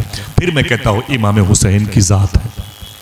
یہ امام حسین کی ذات ہے صاحبو، میں لطیفے نہیں سنا سکتا، میں معذرت چاہتا ہوں، میرے پاس ہارمونیم اور ڈھولک نہیں ہے کہ میں اسی میں آپ کو جاذبیت کی طرف لے کے آؤں۔ میں آپ سے اپنے دل کی بات کرتا ہوں۔ جب ہندوستان میں بے قصور ہندو اور مسلمانوں کی ایک بڑی تعداد جیل کی سلاخوں میں پڑی ہوئی ہو، جب پوری دنیا گرمی کے موسم میں رو رہی ہو، جب فلسطین اجڑ گیا ہو، تو مجھ سے امید مت رکھنا کہ میں بیٹھ کر کے عمر شریف کے ڈرامے کی بات کروں گا۔ یہ سرکار امام حسین ہے میدان کربلا میں۔ 72 لاشیں اٹھانے والا انسان خود مرنے سے پہلے مر جایا کرتا ہے، لیکن میدان کربلا میں حسین پاک کو تو دیکھو، ہر لاش کو اٹھاتے تھے اور 3 باتیں کہتے تھے، اے میرے مولا تیرا شکر ہے، اے اللہ تیرا شکر ہے۔ پھر اپنے ہاتھوں کو اٹھاتے تھے، کہتے تھے اے اللہ تیرا شکر ہے، پھر کہتے تھے اسے بھی قبول فرما، پھر کہتے تھے اے میرے مولا اتنا بتا دے تو مجھ سے راضی ہے کہ نہیں۔ صاحبوں سنو، تو مجھ سے راضی ہے کہ نہیں راضی۔ 71 لاشیں اٹھاتے وقت یہی کہتے تھے، اے میرے مولا تیرا شکر ہے، اے میرے مولا اسے بھی قبول فرما، اے میرے مولا اتنا بتا تو مجھ سے راضی ہے کہ نہیں راضی ہے۔ صاحبو دل کہے تو بولنا، جب خود شہید ہو گئے تو اللہ کی بارگاہ سے آواز آئی، اے حسین اب تو بتا تو مجھ سے راضی ہے کہ نہیں راضی ہے۔ ڈاکٹر اقبال قلندر لاہوری کہتا ہے، خودی کو کر بلند اتنا کہ ہر تقدیر سے پہلے خدا بندے سے خود پوچھے بتا تیری رضا کیا۔ یہ درجہ محبوبیت ہے۔ امام حسین کے بیٹے امام زین العابدین، ان کے بیٹے امام باقر، ان کے بیٹے امام جعفر صادق، ان کے بیٹے امام موسیٰ کاظم، ان کے بیٹے امام علی رضا، ان کے بیٹے امام جواد تقی، ان کے بیٹے امام علی نقی، ان کے بیٹے امام حسن عسکری، 12ویں امام بن کے آئیں گے انشاءاللہ امام مہدی انشاءاللہ۔ یہ 11 امام کے نام ہیں جو میں نے لیے۔ اللہ کا شکر ہے کہ میں نے سارے اماموں کی مزارات پر حاضری دی ہے۔ کوئی کاظمین میں ہے، کوئی سامرہ میں، کوئی نجف میں، کوئی ایران کے مشہد میں ہے۔ میری دعا ہے کہ اللہ تعالیٰ سب کو حاضری کا شرف عطا فرمائے۔ میں کہنا یہ چاہتا ہوں کہ ان میں سے 1-2 امام کو چھوڑ کر کے بقیہ سب کو بے دردی کے ساتھ شہید کیا گیا۔ سب کی آزمائشیں ہوئی۔ کون ہے؟ یہ حضور کے بیٹے ہیں، اللہ کے رسول کے بیٹے ہیں۔ صاحبو آزمائش آتی ہے، آپ پر آئی ہے، میں دیکھ رہا ہوں، کیونکہ میں روز سفر کرتا ہوں، سفر میں ہمارے ساتھ بھی آزمائشیں ہوتی ہیں، لیکن ہمیں انعام ملنے کی وہ جو سرٹیفکیٹ ہے اس کے بارے میں پتہ ہے تو اللہ مجھے صبر کی توفیق عطا فرماتا ہے۔ ماضی قریب میں ہندوستان کے بڑے بزرگ عالم دین تھے علامہ فضل حق خیر آبادی۔ کاش میرے ان دوستوں کو ان کا نام یاد ہوتا تو کرسیوں پہ کھڑے ہو کے سبحان اللہ کہتے۔ یہ وہ عالم ہیں جنہوں نے سب سے پہلے انگریزوں کے خلاف جہاد کا فتویٰ دیا تھا۔ اگر ان کے جہاد کی فتوے کی تحریر نہ آتی تو ہندوستان کا 70% مسلمان انگریزوں کے خلاف جہاد نہ کرتا۔ یہ علامہ فضل حق خیر آبادی ہیں۔ آزمائش میں آئے تو گرفتار کر کے آپ کو انڈمان نکوبار بھیجا گیا، کالا پانی کی سزا دی گئی۔ سننا ہمارے ساتھ کیا ہوا ہے، بہت کیا گیا، پانی کا پائپ لائن کاٹ دیا گیا، لائٹ کا کنیکشن کاٹ دیا گیا، ایسا پھر بھی کبھی نہیں ہوا۔ پھر بھی ہم یہی بات کرو رہے ہیں، یار اسلام خطرے میں ہے، اب کیا ہوگا، ہماری نسلیں خطرے میں ہیں، قرآن خطرے میں ہے۔ قرآن بھی خطرے میں ہے۔ اگر قرآن کی تعلیم سے ہم واقف ہو جائیں گے تو ہم یہ کہیں گے ہمارے لیے خطرہ پیدا کرنے والے انشاءاللہ خود خطرے میں رہیں گے۔ صحیح ہے کہ نہیں بھائی؟ یہ علامہ فضل ہے خیر آبادی ہے۔ کس قدر آزمائشوں پہ ہے۔ لیٹرین کے باکس کے نیچے جو گندگی ہوتی ہے نا، وہ جہاں ٹپکتی تھی اس ڈبے میں آپ کو قید کر کے آپ کو لے کے گیا ہے۔ پولیس ڈپارٹمنٹ کا عملہ انگریزوں کا انڈمان نکوبار، وہاں پر گئے۔ اکنامی کے ٹاپک پر ایک انگریز کو ایک ایسے پڑھے لکھے مولوی کی ضرورت تھی جو فارسی کو اردو میں تبدیل کر دے، تو اس کے صرف باورچی خانے کے مسلمان نے کہا اگر کوئی قیدی فارسی جانتا ہے تو علامہ فضل حق خیر آبادی جانتے ہیں۔ کہا جا کے ان سے ملو، ان سے میرے مسئلے کا حل نکالو۔ یہ جے کے ہوسٹن نام کا آدمی تھا، نام یاد رکھیے گا۔ جے کے ہوسٹن نے اپنی فارسی کی کتاب بھیجی، کہا جا کے مولوی فضل حق خیر آبادی سے کہہ دو کہ اسے اردو میں ٹرانسفر کر دے۔ جب آپ نے اسے اردو میں تبدیل کیا نا تو اپنی طرف سے ایسے ایسے حوالے دیے، اس میں پروف دیا کہ جے کے ہوسٹن دنگ رہ گیا۔ اس نے لکھا کہ اتنے پڑھے لکھے آدمی کو جیل سے باہر کیا جائے، ہندوستان واپس کیا جائے۔ جب ادھر سے سفارش کی گئی، بہت غور سے سننا، سفارش کی گئی جے کے ہوسٹن نے علامہ فضل حق خیر آبادی کو، اور آپ آزمائشوں میں ہیں۔ یہاں آپ کے بیٹے مولوی شمس الحق نے بھی اپنے باپ کی رہائی کے لیے کوشش کی، تو ایسٹ انڈیا کمپنی نے کہا ٹھیک ہے، اتنا پڑھا لکھا آدمی جیل میں نہ ہو تو بہتر ہے۔ علامہ فضل حق خیر آبادی کے لیے رہائی کا ایک پروانہ ملا، اور بیٹے شمس الحق نے اسے لے کر کے پہنچے سیدھے انڈمان نکوبار۔ جب وہاں پر پہنچے، جیسے پانی کے کنارے سے نکل کے مٹی والے کنارے پر اوپر پہنچے نا، ویسے کسی نے کہا جلدی کرو جلدی کرو، تم کون ہو، کہاں سے آئے ہو؟ کہا دہلی سے آیا ہوں، سیتا پور کے قریب سے، خیر آباد لکھنؤ کے قریب سے۔ کیا کرنے؟ بولے میرے باپ کا نام علامہ فضل حق خیر آبادی ہے، ان کی رہائی کا ضمانت کا کاغذ لے کے آیا ہوں۔ اس نے کہا افسوس کی بات ہے، ذرا آگے دیکھ۔ جب آگے دیکھا تو ایک جنازہ جا رہا تھا، سارے قیدیوں کے ہاتھ پاؤں بندھے ہوئے تھے، اسی جنازے کے پیچھے پیچھے جا رہے تھے۔ تو آپ نے پوچھا یہ جنازہ کس کا جا رہا ہے؟ کہا کس کی ضمانت کا کاغذ لے کے آئے ہو؟ کہا اپنے باپ فضل حق خیر آبادی کو لینے کے لیے آیا ہوں، یہ ان کا ضمانت کا کارڈ ہے۔ تو معلوم بتانے والے نے کہا یہ جنازہ بھی تیرے باپ فضل حق خیر آبادی کا جا رہا ہے۔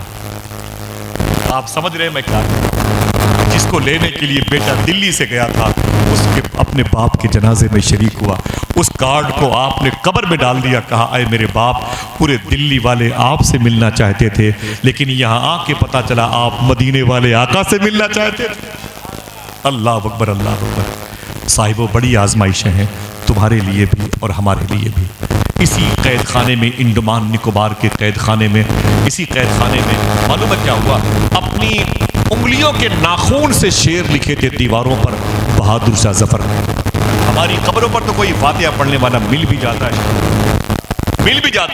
انگلیوں کے ناخون کے ٹکڑوں سے بہادر شاہ ظفر مغلیہ خاندان کا آخری بادشاہ، للو پنجو آدمی نہیں ہے جس کے باپ دادا کو ہمایوں اور اکبر اور بابر کہتے ہیں، ان کے آخری چراغ کو بہادر شاہ ظفر کہتے ہیں۔ آزمائشیں کسے کہتے ہیں؟ جب ناشتے کا وقت آیا تو انگریز نے کہا بیٹھ جائیں، ہاتھ دھل کر کے ناشتہ لگنے والا ہے، آپ بادشاہ لوگ ہیں، اچھا کھاتے ہیں۔ آپ بیٹھ گئے، جب سامنے ٹیبل رکھا گیا یا زمین پر رکھا گیا، بلیک رنگ کا ایک کپڑا تھا، ناشتے کی ڈش کے اوپر رکھا گیا تھا۔ انگریز نے جیسے اس کپڑے کو ہٹایا، سمجھ رہے ہیں میری بات؟ جیسے اس کپڑے کو ہٹایا، ناشتے میں کیا تھا معلوم ہے آپ کو؟ آپ کے دو بیٹے تھے، میر مغل اور میر فضل، ایک پوتا تھا آپ کا میر ابو بکر۔ تینوں بیٹے کے سر کاٹ کر کے ناشتے کی ٹیبل پہ رکھے گئے تھے۔ اسے آزمائش کہتے ہیں۔ میں لطیفے نہیں سناتا، معافی چاہتا ہوں۔ آپ کے دو بیٹے اور ایک پوتے کے سر کو کاٹ کر کے ناشتے کی ٹیبل پہ رکھا گیا تھا، اور انگریزوں نے کہا تھا کہ بہادر شاہ ظفر شروع کیجئے۔ وہ سمجھ رہے تھے کہ اب یہ چیخے گا، تڑپے گا بڈھا بہادر شاہ ظفر۔ آپ نے کہا تھا اے اللہ تیرا شکر ہے کہ بہادر باپ کی بہادر اولادیں اپنے باپ کے سامنے پیٹھ پر نشان لے کے نہیں آتی ہیں، بلکہ اپنی گردنوں کو اپنے وطن اور اپنے نبی کے نام پر قربان کر کے آیا کرتی ہیں۔ یہ کہا تھا آپ نے۔ اپنی انگلیوں کے ناخون سے انڈمان نکوبار کی جیل کی دیواروں پر آپ نے لکھا تھا، نہ کسی کی آنکھ کا نور ہوں، نہ کسی کے دل کا قرار ہوں، جو کسی کے کام نہ آ سکے وہ میں ایک مشت غبار ہوں۔ پے فاتحہ کوئی آئے کیوں، کوئی در پہ شمع جلائے کیوں، کوئی چار پھول چڑھائے کیوں، میں تو بے کسی کا مزار ہوں۔ کوئی جانے والا نہیں ہے جہاں یہ لیٹے ہوئے ہیں، کوئی وہاں فاتحہ پڑھنے والا نہیں ہے جہاں علامہ فضل حق خیر آبادی۔ اسی شہر الہ آباد کے بغل کے مفتی لیاقت علی خان رحمۃ اللہ تعالیٰ علیہ ایسے بڑے سنی عالم دین تھے جنہوں نے انگریزوں کے خلاف بہت بڑا مورچہ قائم کیا تھا، لیکن افسوس یہ ہے کہ مسلمان ان کے نام پر ہونے والے غزل کے مشاعرے کو جانتے ہیں، ان کی قربانیوں کو نہیں جانتے۔ علامہ احمد اللہ مدراسی کے سر کو کاٹ کر کے دہلی کی جامع مسجد کے ایک پیڑ پہ ٹانگا گیا تھا، سر کاٹا گیا، آج 8 دن تک ان کے سر سے تازہ خون ٹپکتا رہا۔ احمد اللہ مدراسی کے سر سے 8 دن تک تازہ خون ٹپکتا رہا۔ لوگ دیکھ کر کے یہی کہتے تھے عجیب بات ہے یار، وطن کے نام پر شہید ہونے والے احمد اللہ مدراسی کے سر سے 8 دنوں کے بعد بھی جب تازہ خون ٹپک رہا ہے تو دین کے نام پہ شہید ہونے والے امام حسین کا لہو کیسا چمکتا رہا ہوگا۔ سمجھ رہے ہیں؟ آزمائشیں آئیں گی، آپ کو جب جنت ملنے والی ہے تو آپ آزمائش میں آؤ گے۔ جب نعمت بڑی ملے گی جا کے دیکھو خسرو باغ میں پٹرا کی چڈی پہن کر کے بڑے بڑے آئی پی ایس اور آئی ایس کی تیاریاں کرتے ہیں، صحیح ہے کہ نہیں بھائی؟ بولو بھائی، پورے صبح سے شام تک وہیں پڑے رہتے ہیں، وہیں پر پڑے رہتے، پلاسٹک کی پنی بچھا کر کے ان سے کہہ دو جا کے اے سی میں، بولے نہیں محنت کروں گا تب میں کامیاب ہوں گا۔ آسانی سے جنت نہیں ملتی ہے، اس کے لیے کچھ قربانیاں دینی پڑتی ہے۔ اللہ کے رسول کے گھر میں قربانیاں کتنی آئیں۔ آپ نے سوچا حضور کے باپ نہیں تھے، حضور کے دادا کا انتقال، ابو کا انتقال، ماں کا انتقال، آپ کی کوئی بہن نہیں تھی، حضور کا کوئی بھائی نہیں تھا۔ اللہ کے رسول کے سامنے ایک جنگ ہوئی، جنگ احد۔ اس جنگ میں معلوم ہے کیا ہوا؟ یہ باتیں کبھی کبھی اپنی بہنوں کو بتا دیا کرو انشاءاللہ، دل سے بولیں انشاءاللہ۔ سنی علماء کرام کی تقریریں سن کر کے ان کو اپنے گھر میں سنا دیا کرو۔ اللہ کے رسول کے چچا کا نام ہے امیر حمزہ۔ جو چچا ہوتا ہے باپ جیسا ہوتا ہے، صحیح ہے کہ نہیں بھائی؟ جو چچا ہوتا ہے وہ باپ جیسا ہوتا ہے۔ آقا کریم کے یہ چچا تھے، حضور انہیں باپ جیسا مانتے تھے۔ اور جب میدان احد میں لاشیں گنی جا رہی تھیں تو 70 صحابہ شہید ہوئے تھے، 69 کی لاشیں سامنے رکھی ہوئی تھی، کبھی بھولنا نہیں، 69 کی لاشیں سامنے رکھی ہوئی تھی۔ سرکار نے فرمایا میرے چچا کہاں ہیں؟ امیر حمزہ ان کا نام ہے۔ کیا نام ہے؟ سب لوگ بولے۔ میرے آقا فرماتے میرے چچا کہاں ہیں؟ اور حضور کے قریب میں حضور کی بیٹی فاطمہ بیٹھی ہوئی تھی۔ اللہ کے رسول بڑے زخمی تھے، معلوم ہے آپ کو، گرمی برداشت نہیں ہو رہی ہے، لیکن حضور کے ساتھ کیا ہوا؟ لوہے کی کیل اللہ کے رسول کے چہرے میں گھس گئی تھی، جس کیل کو نکالتے وقت ابو عبیدہ بن جراح نام کے بڑے عظیم صحابی کے آگے کے 2 دانت ٹوٹ گئے تھے۔ سمجھ رہے ہیں آپ؟ اللہ کے رسول کے مبارک منہ خون سے بھرے ہوئے تھے۔ حضور کی بیٹی مخدومہ فاطمہ فرماتی ہے کہ میں دوپٹے کو پانی میں بھگوتی، پھر اپنے ابو کے منہ میں ڈالتی تو پورا میرا دوپٹہ خون سے بھر جایا کرتا تھا۔ اللہ کے رسول نے بد دعا نہیں دی، صرف اتنا حضور کہتے تھے یہ قوم کیسے ترقی کرے گی جو اپنے نبی کو زخمی کر رہی ہے، اتنا کہا حضور نے۔ فرمایا سب کی لاشیں آ گئی تو کسی نے کہا کہ امیر حمزہ کی لاش نہیں مل رہی آپ کے چچا کی۔ میرے آقا رونے لگے، فرمایا ڈھونڈو ڈھونڈو میرے چچا کی لاش کہاں ہے، ڈھونڈو۔ جب صحابہ آ گئے بولے سرکار آپ کے چچا کی لاش نہیں ملتی ہے، تو اللہ کے رسول کی آنکھیں اس قدر بھری کہ داڑھی شریف بھیگنے لگی۔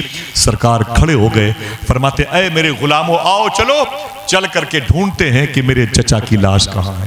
حضور کھڑے ہوئے تو حضور کی بیٹی فاطمہ بھی کھڑی ہو گئی، حضور کے سہارے سے چلتی تھیں، حضور کا سایہ بن کے چلتی تھیں۔ آئے میرے دادا کدھر گئے؟ جناب امیر حمزہ کے عشق میں روتی تھیں۔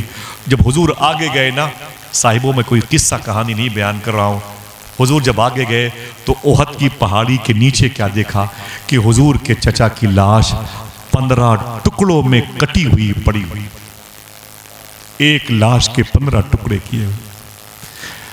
یہ خدا کی قسم غلط بات نہیں، ہم آپ کو تازہ کرنے کے لیے بولتے، حقیقت یہ ہے۔ ہم چاہتے ہیں کہ ان مشکلات سے کیسے نبرد آزما ہوا جائے، کیسے ان مشکلات میں گزارا کیا جائے، آپ سیکھ لیں۔ 15 جگہ سے آپ کی لاش کے ٹکڑے کیے گئے تھے۔ یہی نہیں، آپ کی آنکھیں نکالی گئی تھی، آپ کے کان کاٹے گئے تھے، آپ کی ناک کاٹی گئی تھی، آپ کی زبان کو کھینچ کے کاٹا گیا تھا، آپ کے سینے کے حصے کو پھاڑا گیا تھا، پیٹ کے حصے کو پھاڑا گیا تھا، دل گردہ نکالے گئے تھے، کلیجہ نکال کر کے ایک عورت تھی جس کا نام تھا ہندہ، اس نے چبایا تھا، آپ کے کلیجے کو چبایا تھا۔ سوجا موٹی والی سوئی کو بولتے ہیں، سوجے میں ان حضور کے چچا کی آنکھ، ناک، کان، گلے، گردے کو نکال کر سوجے میں سل کر کے اللہ کے رسول جب اپنے چچا کے لاش کے ٹکڑے اٹھا اٹھا کے رو رہے تھے تو حضور کے سامنے گلے کا ہار بنا کر کے حضور کے سامنے آ گئی، کہا محمد میری طرف دیکھو، میں نے اپنے شوہر کا بدلہ لے لیا۔ اللہ کے رسول نے دیکھا تو حضور نے روئے، بہت تیز روئے۔ صحابہ حضور کے قریب آئے، اسے ہٹایا، کفار و مشرکین کے بڑے غلبے تھے، حضور نے کچھ نہیں کہا۔ اس عورت نے کہا محمد دیکھے میری طرف، میں نے اپنے شوہر کا بدلہ تمہارے چچا سے لے لیا۔ ناک کان گلے کا ہار بنا کر کے حضور کے سامنے وہ عورت آئی تھی، اللہ کے رسول نے کچھ نہیں کہا۔ سرکار نے اپنے چچا کی لاش کو سمیٹا اور اپنی گود میں رکھا، فرمایا کہ سب کو یہیں دفن کر دو اور اپنے چچا کو میں مدینے لے کے جاؤں گا۔ وہ ایک جھولے میں لاش ہے سمجھ لو، فرمایا چچا کو لے کے میں مدینے جاؤں گا۔ پیچھے ایک پہاڑ ہے جسے جبل احد کہتے ہیں، جنتی پہاڑ کہتے ہیں، یہ 2.5 بائی 7 کلومیٹر کا ہے۔ اگر خوش ہونے کا وعدہ کرے بتا دوں، حضور ارشاد فرماتے ہیں یہ پہاڑ مجھ سے محبت کرتا ہے، پھر حضور نے کیا کہا؟ اور میں بھی اس سے محبت کرتا ہوں۔ آئے، یہ تو کوئی تعجب کی بات نہیں ہے کہ پہاڑ حضور سے محبت کرتا ہے۔ سب کہتے ہیں کہ میں بھی حضور سے محبت کرتا ہوں، بڑے بڑے بدعقیدے کہتے ہیں کہ میں حضور سے محبت کرتا ہوں، لیکن انعام تو اس وقت ملتا ہے جب حضور کہہ دے کہ میں اس سے محبت کرتا ہوں، ورنہ معلوم ہے۔ اب آپ سوچیں یار، پہاڑ وہاڑ بھی حضور سے محبت کرتے ہیں، پیڑ پودے بھی حضور سے محبت کرتے ہیں، تو کبھی آؤں گا تو بتاؤں گا کہ جانور حضور سے کتنی محبت کرتے ہیں۔ آؤ گے کہ نہیں آؤ گے؟ انشاءاللہ مجھے آپ کی سماعتوں پر بھروسہ ہے۔ آ جایا کرو، 1 گھنٹے بیٹھ کے حضور کی باتیں کر لیا کریں گے، آپ کا نقصان نہیں ہوگا، اللہ آپ کو بہت دے گا انشاءاللہ۔ دل سے بولو انشاءاللہ۔ پیڑ پودے حضور سے کیسی محبت کرتے تھے، پتھر، یہ پہاڑ بہت بڑا پہاڑ ہے، مدینے کی طرف دیکھو گے تو چھوٹا سا معلوم ہوتا ہے، اور اسی کے پیچھے ایئرپورٹ ہے، اور جب ایئرپورٹ سے دیکھو تو بہت بڑا پہاڑ معلوم ہوتا ہے۔ میرے آقا فرماتے ہیں یہ پہاڑ مجھ سے محبت کرتا ہے اور میں بھی اس سے محبت کرتا ہوں، یہ جنتی پہاڑ ہے۔ اب یہ بیچ میں مدینہ شریف ہے، یہ بھی سن لیں، ادھر احد پہاڑ، یہ بیچ میں مدینہ، اس کے اپوزٹ میں ایک پہاڑ ہے جسے جبل عیر کہتے ہیں، عیر پہاڑ۔ حضور نے کیا کہا؟ اور یہ پہاڑ مجھ سے نفرت کرتا ہے۔ اللہ، پہاڑ بھی حضور سے نفرت کرتا ہے۔ میرے آقا فرماتے ہیں یہ پہاڑ مجھ سے نفرت کرتا ہے اور میں بھی اس سے نفرت کرتا ہوں، یہ جہنمی پہاڑ ہے۔ یوٹیوب میں دیکھیے گا، جبل عیر، عین یہ رے، عیر، وہ اونٹ کی کوہان جیسی وہ پہاڑی ہے، مکے بالکل بلیک رنگ کی بدصورت پہاڑی ہے، اور احد پہاڑ کو دیکھنے کے بعد تو خوبصورتی ظاہر ہوتی ہے۔ سبحان اللہ، خدا کی قسم 2 پہاڑ ہیں ایک ہی شہر میں، اور دونوں پہاڑوں کے چہرے کو دیکھو گے تو پتہ چل جائے گا ان میں محبت کرنے والا کون ہے اور نفرت کرنے والا کون ہے۔ سمجھ رہے ہیں آپ؟ پہاڑوں کو دیکھنے کے بعد اندازہ ہوگا۔ اسی پہاڑی کے دامن میں حضور کے چچا کی لاش ملی، حضور نے اٹھایا اپنے چچا کی لاش کو، یہ چچا آزمائش میں ہے۔ اور جب جیسے لے کے حضور مدینے کی طرف جانے لگے 5-6 کلومیٹر پہ، روایتوں میں آیا ہے کہ وہ پورا پہاڑ احد شریف کا وہ چرمرا کے پورا ہلنے لگا اور وہ آگے کھسکنے لگا پہاڑ۔ تو اللہ کے رسول نے کہا، اے احد پہاڑ تو کیوں کھسک رہا ہے؟ تو آواز آئی کہ امیر حمزہ چچا کو لے کے کہاں جا رہے ہیں؟ میرے آقا فرماتے ہیں مجھے چچا کی جدائی برداشت نہیں ہوتی ہے، میں اپنے چچا کو لے کے مدینے جا رہا ہوں۔ تو اس پہاڑ نے کہا تھا اگر آپ کو امیر حمزہ کی جدائی برداشت نہیں ہے تو مجھے بھی امیر حمزہ کی جدائی برداشت نہیں ہے، یہ جہاں جہاں جائیں گے وہیں ہم بھی جائیں گے۔ تو حضور نے ان کو وہیں دفن کرنے کا حکم دیا، لیکن جب دفن کرنے کی نوبت آئی تو ایک قبر میں ان کو اتارا گیا۔ صحابہ کے پاس 22 میٹر کفن نہیں تھے، یہ بھی سن لو، گلاب جل، یہ کیوڑا، یہ ڈابر کا بنا ہوا، یہ عطر، یہ اگربتی، یہ مسلح، یہ قیمتی ساز و سامان، ایسی کوئی چیز نہیں تھی، کپڑے ہی نہیں تھے پہننے کے لیے۔ تو حضور کی آنکھوں میں آنسو تھے کہ میرے چچا کو کیا بغیر کفن کے دفنا دیا جائے گا؟ تو حضور کی پھپھو عاتقہ نام تھا، وہ آئیں، کہا آقا میں نے اپنے چچا کے لیے کفن لے کے آئی ہوں۔ کہا کتنے میٹر ہیں؟ کہا 4 میٹر ہیں۔ 4 میٹر کے کپڑے کہیں ہوتے ہیں؟ 22 میٹر تو ہمارے لگتے ہیں۔ کہا 4 میٹر کے ہیں۔ تو حضور نے کیا کہا؟ یہ 4 میٹر امیر حمزہ چچا کے لیے؟ کہا ہاں۔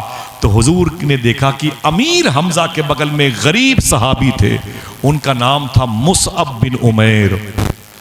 یہ بچے کیا جانے اور ہم لوگ کیا جانے مصعب بن عمیر کو، ان کی ماں انہیں عطر میں نہلایا کرتی تھی۔ مصعب بن عمیر کو ان کی ماں عطر میں نہلاتی تھی، عطر میں نہلاتی تھی۔ پورے مکے کی لڑکیاں ان سے محبت کرنا چاہتی تھیں، لیکن انہوں نے ایک مرتبہ آمینہ کے لال کو دیکھا تو مکے والے جس سے محبت کر رہے تھے وہ حضور سے محبت کرنے لگا، اپنی ماں سے الگ ہو گئے۔ ماں نے کہا بیٹے تیرا حقہ پانی بند کر دوں گی۔ کہا میری ماں تو میری ماں ہے، میں نبی سے محبت کرتا ہوں، میرا نام مصعب بن عمیر ہے، پھٹے ہوئے کپڑے پہن کے گزارا کر لوں گا لیکن میں نبی کا دامن نہیں چھوڑوں گا۔ ماں نے کہا میں بھوکی مر جاؤں گی، میں احتجاج کرتی ہوں، چکا جام کرتی ہوں، میں اسٹرائک کرتی ہوں۔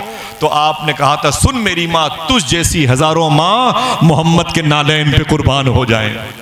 یہ مصعب بن عمیر کا لاشا پڑا تھا اور کوئی ان کے آگے پیچھے نہیں تھا۔ حضور نے فرمایا میری پھپھو 2 میٹر میرے چچا کو دے دو، 2 میٹر میرے غریب صحابی کو دے دو۔ غریبوں کا بھی خیال رکھا گیا۔ اب جب لاش پہ کپڑے ڈالے گئے سر کی طرف تو پیر کھل جاتے، پیر کی طرف کپڑے ڈال جاتے تو سر کھل جاتے۔ صحابہ نے کہا سرکار کیا کرے؟ یہ تو 2 میٹر میں کچھ ہو ہی نہیں رہا ہے. سرکار فرماتے ہیں چہرہ بند کر دو. بولے پھر پیر کھلا ہوا رہے گا. سرکار فرماتے ہیں وہ گھاس ہے گھاس، اسے کاٹ کر کے لاؤ اور میرے صحابہ کے پیروں میں لگا کے انہیں دفن کر دو. کفن تک نصیب نہیں ہوا، گھاس نے کفن کی جگہ لی. صاحبو سوچو یہ کیسے کیسے لوگ تھے جو حضور کی نگاہوں کے سامنے بغیر کسی کفن کے اپنی قبر میں گئے ہیں. اللہ اکبر اللہ اکبر.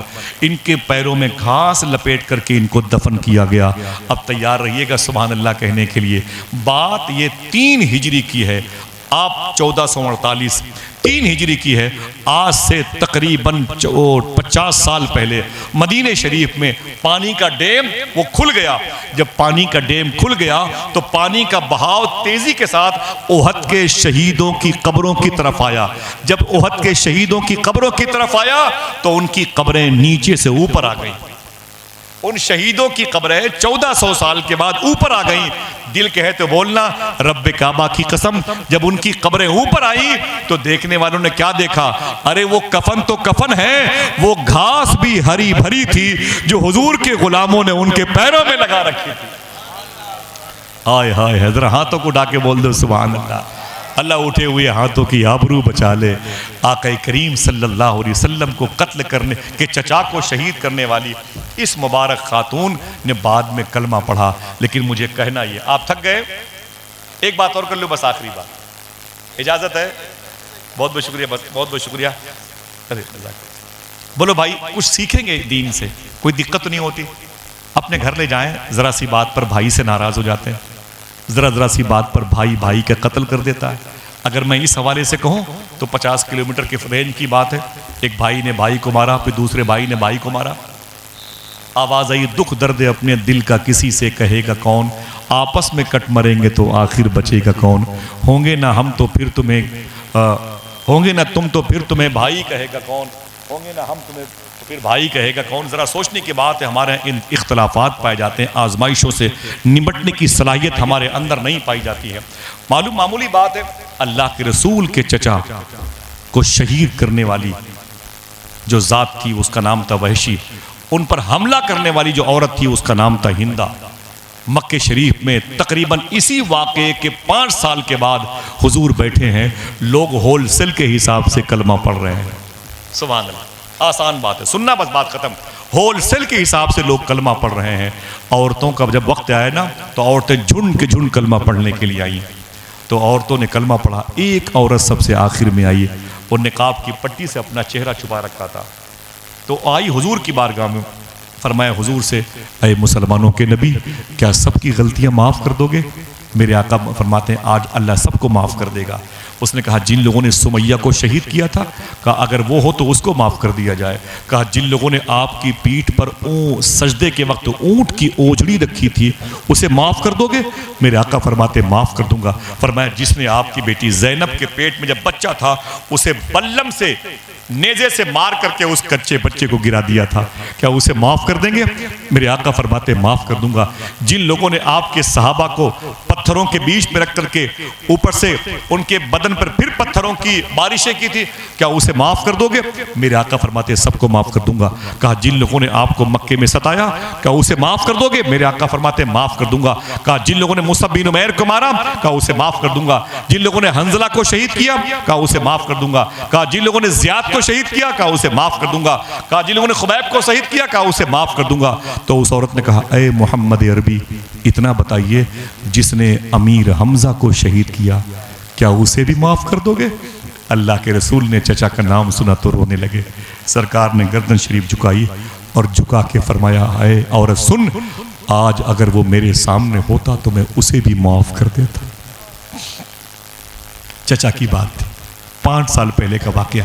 جنم جنم کی دشمنی دلوں میں لے کے ہم مسجد میں جاتے ہیں. معافی چاہتا ہوں اور یہ چاہتا ہوں کہ آپ ذرا سیکھیں. اس نے کہا اے مسلمانوں کے نبی کیا امیر حمزہ کی جس نے ناک کاٹی، جس نے گردن کاٹی، جس نے زبان کاٹی، جس نے آپ کے کان کاٹے، جس نے دل گردہ نکالا، جس نے کلیجے کو چبایا، گلے کا ہار بنایا، کیا اسے بھی معاف کر دیں گے؟ میرے آقا فرماتے ہیں اسے بھی معاف کر دوں گا۔ اور یہ کہتے قریب آئی، کہا اپنے چچا کے قاتل کو معاف کر دیں گے؟ میرے آقا فرماتے ہیں ہاں اسے معاف کر دیں گے۔ اتنا سننے کے بعد معلوم ہے اس عورت نے اپنے چہرے سے نقاب کی پٹی اٹھا لی۔ جب نقاب کی پٹی ہٹائی تو کوئی اور نہیں، وہی عورت تھی جس کا نام تھا ہندا، وہی عورت تھی۔ حضور صلی اللہ علیہ وسلم نے دیکھا تو چہرے کو پھیر لیا اور حضور کی آنکھیں بھر آئیں۔ چچا کی یاد میں حضور رونے لگے۔ جب حضور رونے لگے تو اس عورت نے کیا کہا، اے مسلمانوں کے نبی، ابھی تو آپ نے کہا تھا اللہ سب کی خطاؤں کو معاف کر دے گا، میں بھی سفارش کروں گا اللہ معاف کر دے، آپ مجھے پہچان کر کے اپنے چہرے کو پھیر رہے ہیں، میں تو کلمہ پڑھنے کے لیے آئی ہوں، اللہ میری معافی نہیں کرے گا؟ حضور نے فرمایا کہ اے ہندا، اللہ تجھے بھی معاف کرے گا، بس تجھے دیکھ کر کے مجھے چچا کی یاد آئی تھی۔ اتنا کہنے کے بعد ہندا نے کلمہ پڑھا۔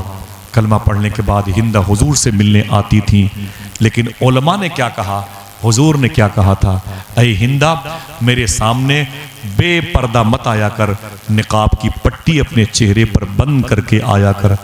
تو لوگ یہ سمجھ رہے تھے کہ اس کی وجہ یہ تھی کہ ہندا جب میرے سامنے آتی ہے تو مجھے چچا کی یاد آتی ہے، یہی تو بات ہے نا۔ لیکن میں آج اس بات کا کھنڈن کرتا ہوں، اس کا انکار کرتا ہوں۔ دیکھو بیٹا، دیکھو ایک منٹ بیٹا ادھر دیکھو، سبحان اللہ، ذرا محبت سے کہہ دیں سبحان اللہ۔ لوگ یہی کہتے ہیں کہ ہندا نے اپنے چہرے پر نقاب اس لیے حضور کے کہنے پر بند کر لیا تھا کہ حضور کو چچا کی یاد آتی تھی۔ نا نا نا نا، اس جملے کو لکھنا سونے کے قلم سے۔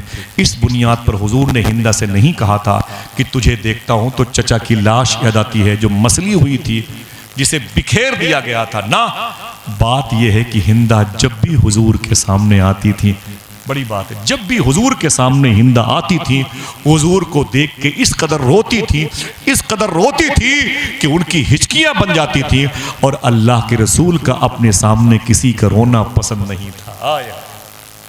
سمجھ میں آیا؟ حضور اس لیے کہتے تھے کہ ہندا میرے سامنے با پردہ آیا کرو، پردے میں رہا کرو، تاکہ تیری آنکھوں سے نکلنے والے آنسو کو میں نہیں دیکھ سکوں، کیونکہ میرا دل بڑا نازک ہے۔ حضور شیخ الاسلام مدنی میاں شاہ صاحب فرماتے ہیں بڑے لطیف ہیں، نازک سے گھر میں رہتے ہیں، میرے حضور میری چشم تر کو میں رہتے ہیں۔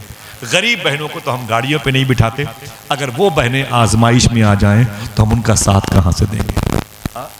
پوچھا کہ بھئی گاڑی جا رہی اکیلے، آپ کی بہن پیچھے کھڑی تھی، بولے اس کے بچے بڑے ننگے دھڑنگے گندے، یار میری گاڑی کی سیٹ خراب کر دیں گے۔ کبھی سوچو کہ وہ بہنیں غریب ہیں، تھوڑی سی آزمائش ہے، وہ نقص من الاموال، مالوں میں کچھ کمی پیدا ہو گئی، ہم نے اپنی سگی بہن کو چھوڑ دیا۔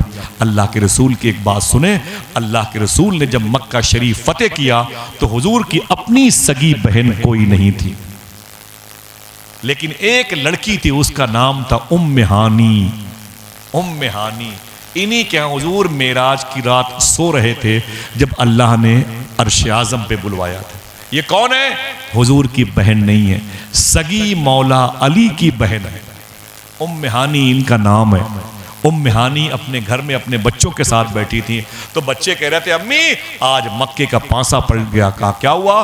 کہا مکے پر تو مسلمانوں کا قبضہ ہو گیا، وہ سب بڑے بڑے دھرندر مارے گئے، سب فنا ہو گئے، سب ختم ہو گئے، سب کی کمر ٹوٹ گئی، مسلمانوں کے نبی آ گئے، ان کی محبت پورے مکے میں گونج رہی ہے۔ تو ماں نے کہا میرے بیٹے تم جس محمد عربی کی بات کر رہے ہو اسے جانتے ہو؟ تو بچوں نے کہا نہیں۔ کہا جس محمد عربی کے کاندھے پر کھڑے ہو کر کے ایک شخص نے کعبے سے پتھروں کے مجسمے کھرچ کھرچ کے نیچے گرائے تھے اسے جانتے ہو؟ کہا نہیں۔ تو ام ہانی کہتی ہیں اس کاندھے پر کھڑا ہونے والے کو علی کہتے ہیں، اور جس کے کاندھے پر کھڑے تھے وہ اسے آمینہ کا لال کہتے ہیں، وہ علی میرا سگا بھائی ہے اور وہ محمد صلی اللہ علیہ وسلم میرے سگے چچیرے بھائی ہیں۔ تو بچوں نے کہا امی وہ اپنے ماموں ہیں؟ یہ تاریخ کا ورق یاد کر لیں، امی اپنے ماموں ہیں؟ تو بچوں نے کہا تھا ہاں ماموں ہے۔ تو ماں نے کہا ام ہانی نے ہاں ہاں وہ تیرا سگا ماموں ہے جسے علی کہتے ہیں، جسے علی کہتے ہیں، وہ تیرا سگا ماموں ہے، اور وہ نبیوں کے سردار جو ہے نا مسلمانوں کی فوج کے سب سے عظیم شخصیت آمینہ کے لال کی، وہ میرے سگے چچیرے بھائی ہیں۔ تو بچوں نے کہا امی وہ آپ سے ملنے کے لیے آئیں گے؟ تب آپ نے کلمہ نہیں پڑھا تھا، آپ سے ملنے کے لیے آئیں گے وہ؟ تو ماں نے کیا کہا، ام ہانی نے نا نا نا نا نا، وہ ہمارے یہاں کیوں آئیں گے، ہم نے کلمہ بھی نہیں پڑھا، ہم تو غریب بھی ہیں۔ آج مدینے مکے میں ان کی وہ بہت دنوں کے بعد انٹری ہوئی ہے، ان کے ہزاروں ماننے والے ہیں، آج ان کی دعوتیں ہوں گی، آج ان کے لیے وغیرہ وغیرہ انتظام ہوگا، آج بڑی آؤ بھگت ہوگی، وہ ہم سے ملنے کے نہیں آئیں گے، ہم بہن ہیں ان کی، ٹھیک ہے، لیکن انہیں پتہ بھی نہیں ہوگا کیونکہ 8 سال ہو گئے ان کو یہاں سے گئے ہوئے، مجھے شاید بھول بھی گئے ہوں۔ صاحب و سننا اتنا کہنا تھا ام ہانی کو کہ ام ہانی کے دروازے پر کسی نے دستک دی تو ام ہانی اور ان کے بچے دوڑ کر کے دروازے پر آئے، کہا کون؟ دل کہے تو سبحان اللہ کہنا، باہر سے آواز آئی، کوئی اور نہیں، تیرا بھائی آمینہ کا لال محمد رسول اللہ اپنی بہن سے ملنے کے لیے آیا۔ ایک غریب بہن سے کون محبت کرتا ہے؟ مجھے آپ بتائیں اور آپ مجھ سے پوچھیں۔ اللہ کے رسول نے اپنی بہن کو دیکھا تو آنکھوں میں آنسو آ گئے، کہا ام ہانی تیرے بچے کیسے ہیں؟ خیریت پوچھی تو ام ہانی نے کہتی ہے، آقا آپ بڑے جلووں والے، بڑے کمال والے، بڑے فضائل والے، بڑے مناقب والے، بڑے مدارج والے، بڑے اسٹیٹس والے، آپ مجھ غریب بہن کے یہاں آئے ہوئے ہیں۔ تو حضور فرماتے ہیں کہ مکے کے لوگوں نے مجھے دیکھا، کہا اے محمد عربی میرے یہاں چلیے، میرے یہاں چلیے۔ میں نے سوچا بہت دن ہو گئے بہن کے ہاتھ کی روٹیاں کھائے ہوئے، اللہ اللہ، میں اپنی بہن سے ملنے چلا آیا۔ صاحبو، تو اسلامی لیکچر میں، اسلامی سسٹم میں اگر اس آیت کریمہ کو آپ پڑھیں گے تو آپ کے لیے جگہ جگہ پر کبھی کاروبار کمزور ہو تو آپ کو یہ آیت ڈھارس بندھائے گی، کبھی آپ کے گھر میں کوئی بیمار ایسا ہوا کہ وقت سے پہلے دنیا سے جاتا ہوا نظر آیا تو یہ آیت آپ کو سہارا دے گی، کبھی کوئی آپ پر بلا وجہ بغیر کسی جرم کے سزا دے رہا ہے، حکومت کا آدمی ہو، پولیس ڈپارٹ کا آدمی ہو، نیتا نگری کا آدمی ہو، کوئی پیسے والا ہو، مسلم ہو یا نان مسلم ہو، تو یہ آیت آپ کو تسلی دے گی۔ قرآن کہتا ہے، اللہ نے کہا ہم ضرور ضرور تمہیں آزمائیں گے، آزمائشوں میں اگر پار ہو گئے تو وبشر الصابرین، صبر کرنے والوں کے لیے خوشخبری ہی خوشخبری ہے۔ سمجھ رہے؟ اگر چاہتے ہو کہ وہ خوشخبری، وہ نعمت، وہ بشارت، وہ انعام جو جنت میں ملے تو پھر خوش رہا کرو، ذرا سی تکلیفوں پر ناراض نہ ہوا کرو۔ ابھی ہمارا وقت کیسے گزرے، ابھی حالات ایسے نہیں ہیں کہ ہم کسی کے سوال کا جواب دے دیں، ابھی حالات ایسے نہیں ہیں۔ بس مسلمانوں کو چاہیے وہی کرے جو غریب نواز سرکار نے کیا۔ ذرا بولے بولے بولے سبحان اللہ۔ شہیدوں کی باتیں، شہید اعظم کی باتیں، دعا کرو کہ جتنی محفل بیٹھی ہوئی نا ان بزرگوں کے صدقے میں کبھی کربلا میں بیٹھ کے حسین کی بات کریں انشاءاللہ۔ ہاں ذرا ہاتھوں کو اٹھا کے بولیں لبیک یا حسین، دل سے بولیں، دل سے بولیں لبیک یا حسین، لبیک یا حسین۔ بس گزارش ہے کہ یہ باتیں ہمیں کب تک ہمارے ساتھ رہیں گی؟ جب تک ہم حلال کھاتے رہیں گے۔ سمجھ گئے بھائی؟ جس دن ہمارے دروازے پر حرام لقمے آ گئے، ہماری جو عشق کی خوشبو ہے گھر سے باہر چلی جائے گی۔ وعدہ کرو انشاءاللہ ایک خشک روٹی اپنے بچوں کو کھلائیں گے لیکن حلال کھلائیں گے انشاءاللہ۔ میں آپ سے کچھ بھی نہیں چاہتا، کچھ دینے کی خواہش ہو تو آپ دا شہید بابا کی روزے کو چمکا دیں انشاءاللہ۔ حالانکہ انہیں کوئی ضرورت نہیں ہے، جو کچھ کریں گے آپ اپنے لیے کریں گے۔ جو اللہ کے قرب میں رہتا ہو اسے چمکدار گنبد کی کیا ضرورت ہے؟ جو اللہ کے حضور رہتا ہو اسے تمہارے ٹائلز اور ماربل پتھر کی کیا ضرورت ہے؟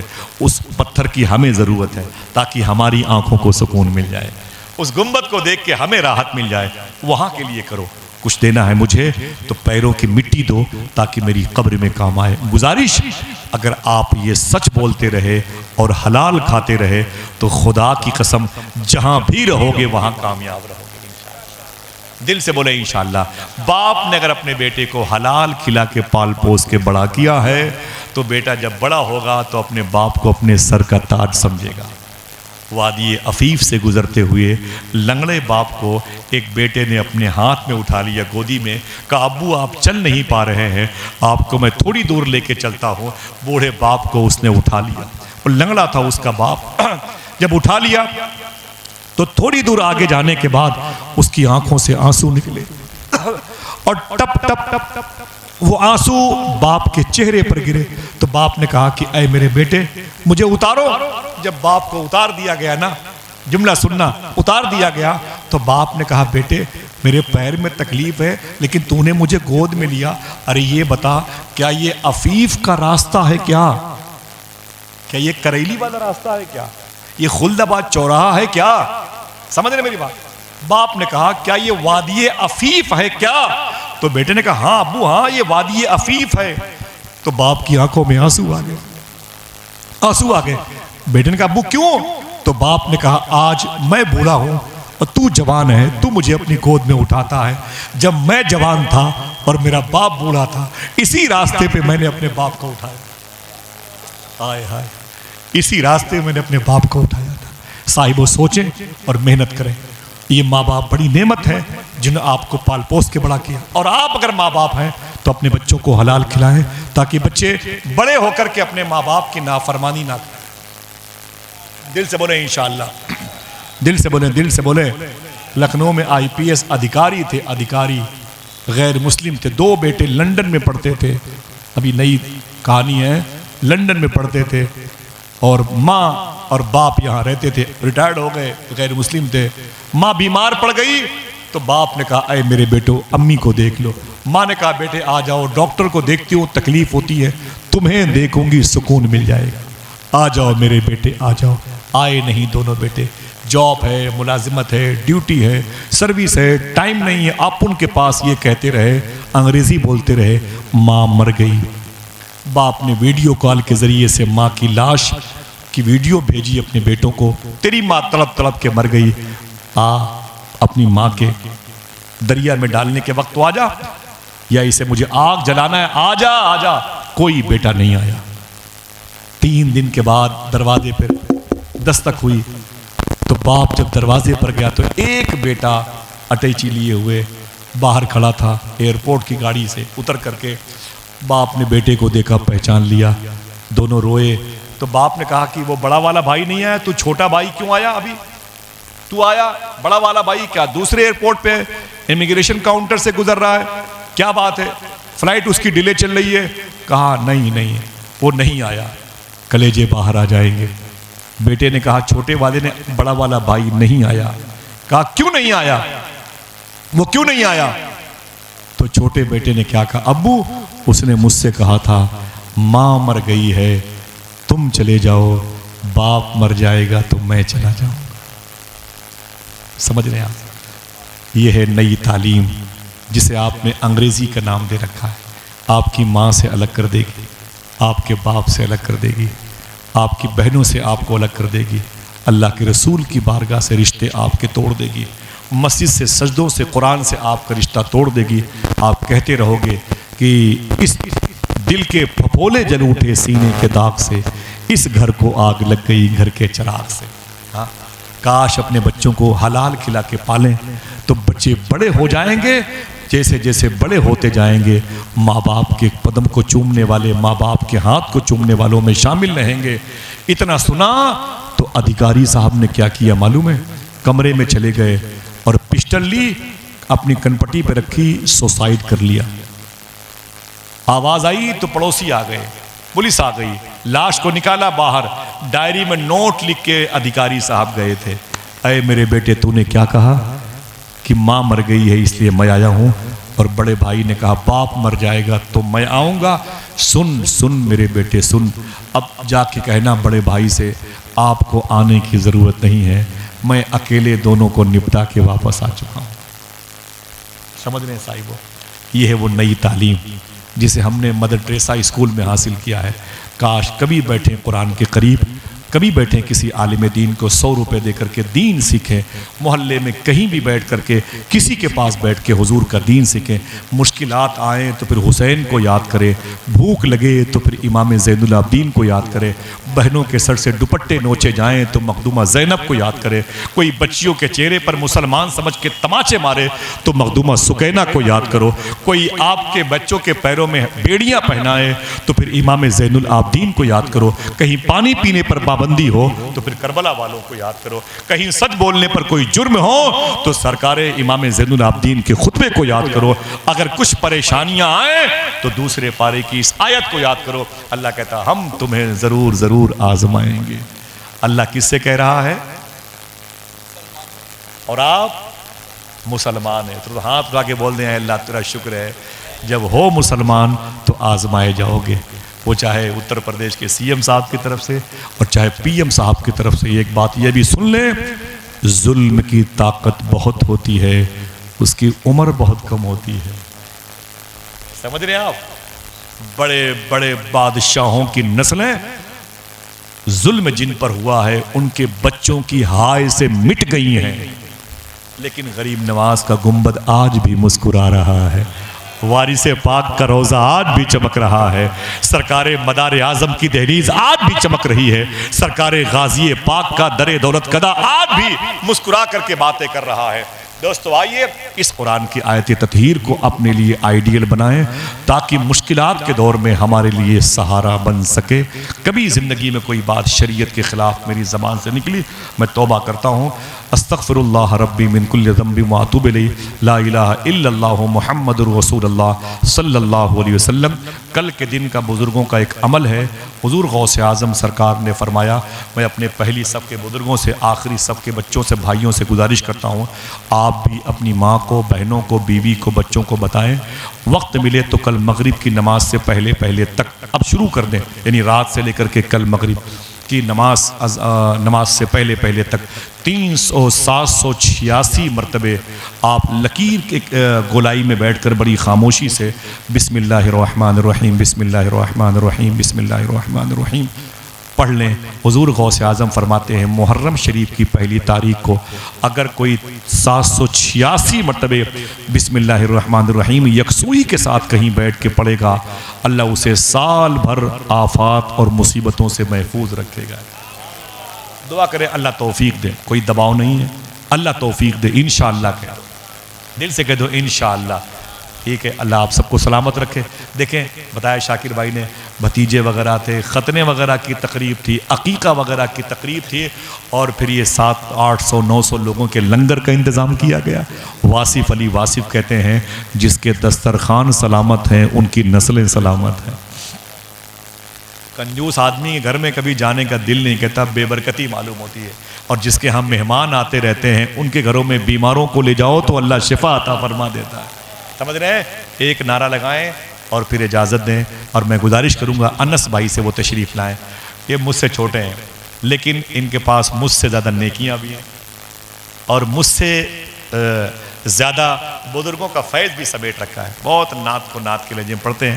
انس بھائی ہیں اور میرے بڑے بھائی مشتاق بھائی ہیں اور حافظ سلمان صاحب، ان سے نعتیں سنیں گے پھر سلام پڑھیں گے انشاءاللہ۔ ارے بھائی نعرہ تو لگائیں، نہ شاکر بھائی رکے آپ لگائیں، کھڑے کو لگائیں حاجی صاحب، یہ میرے بغدادی ساتھی ہیں، سبحان اللہ، ذرا محبت سے کہہ دو سبحان اللہ۔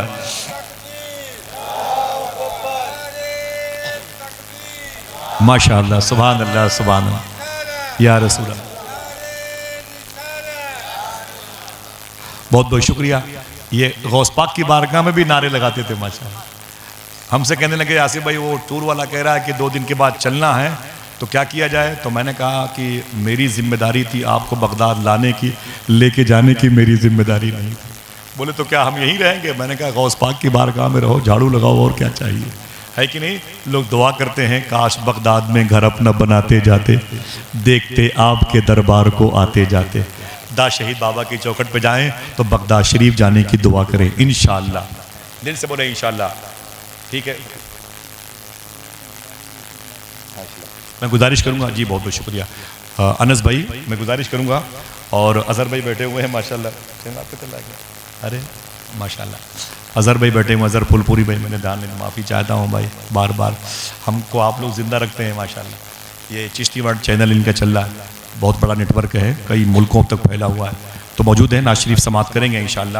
صوفی صاحب کو جانا تھا تو اس لیے یہ ہوا کہ تھوڑی سی گفتگو ہو جائے، اس لیے معذرت چاہتے ہیں۔ آئیے بڑے ادب سے انس بھائی سے گزارش ہے کہ وہ تھوڑی دیر کے لیے حضور کی بارگاہ میں نعت کے اشعار کا نظر پیش کریں، اور آپ سے گزارش ہے کہ بس یہ تھوڑی سی محفل ہے، تھوڑی دیر کے لیے 15-20 منٹ کی آپ قریب آ جائیں، حضور کی نعت سن لیں، اس کے بعد مل کر کے ہم سب سلام پڑھیں گے انشاءاللہ۔ اجازت ہے، قریب آ جائیں۔ ہیلو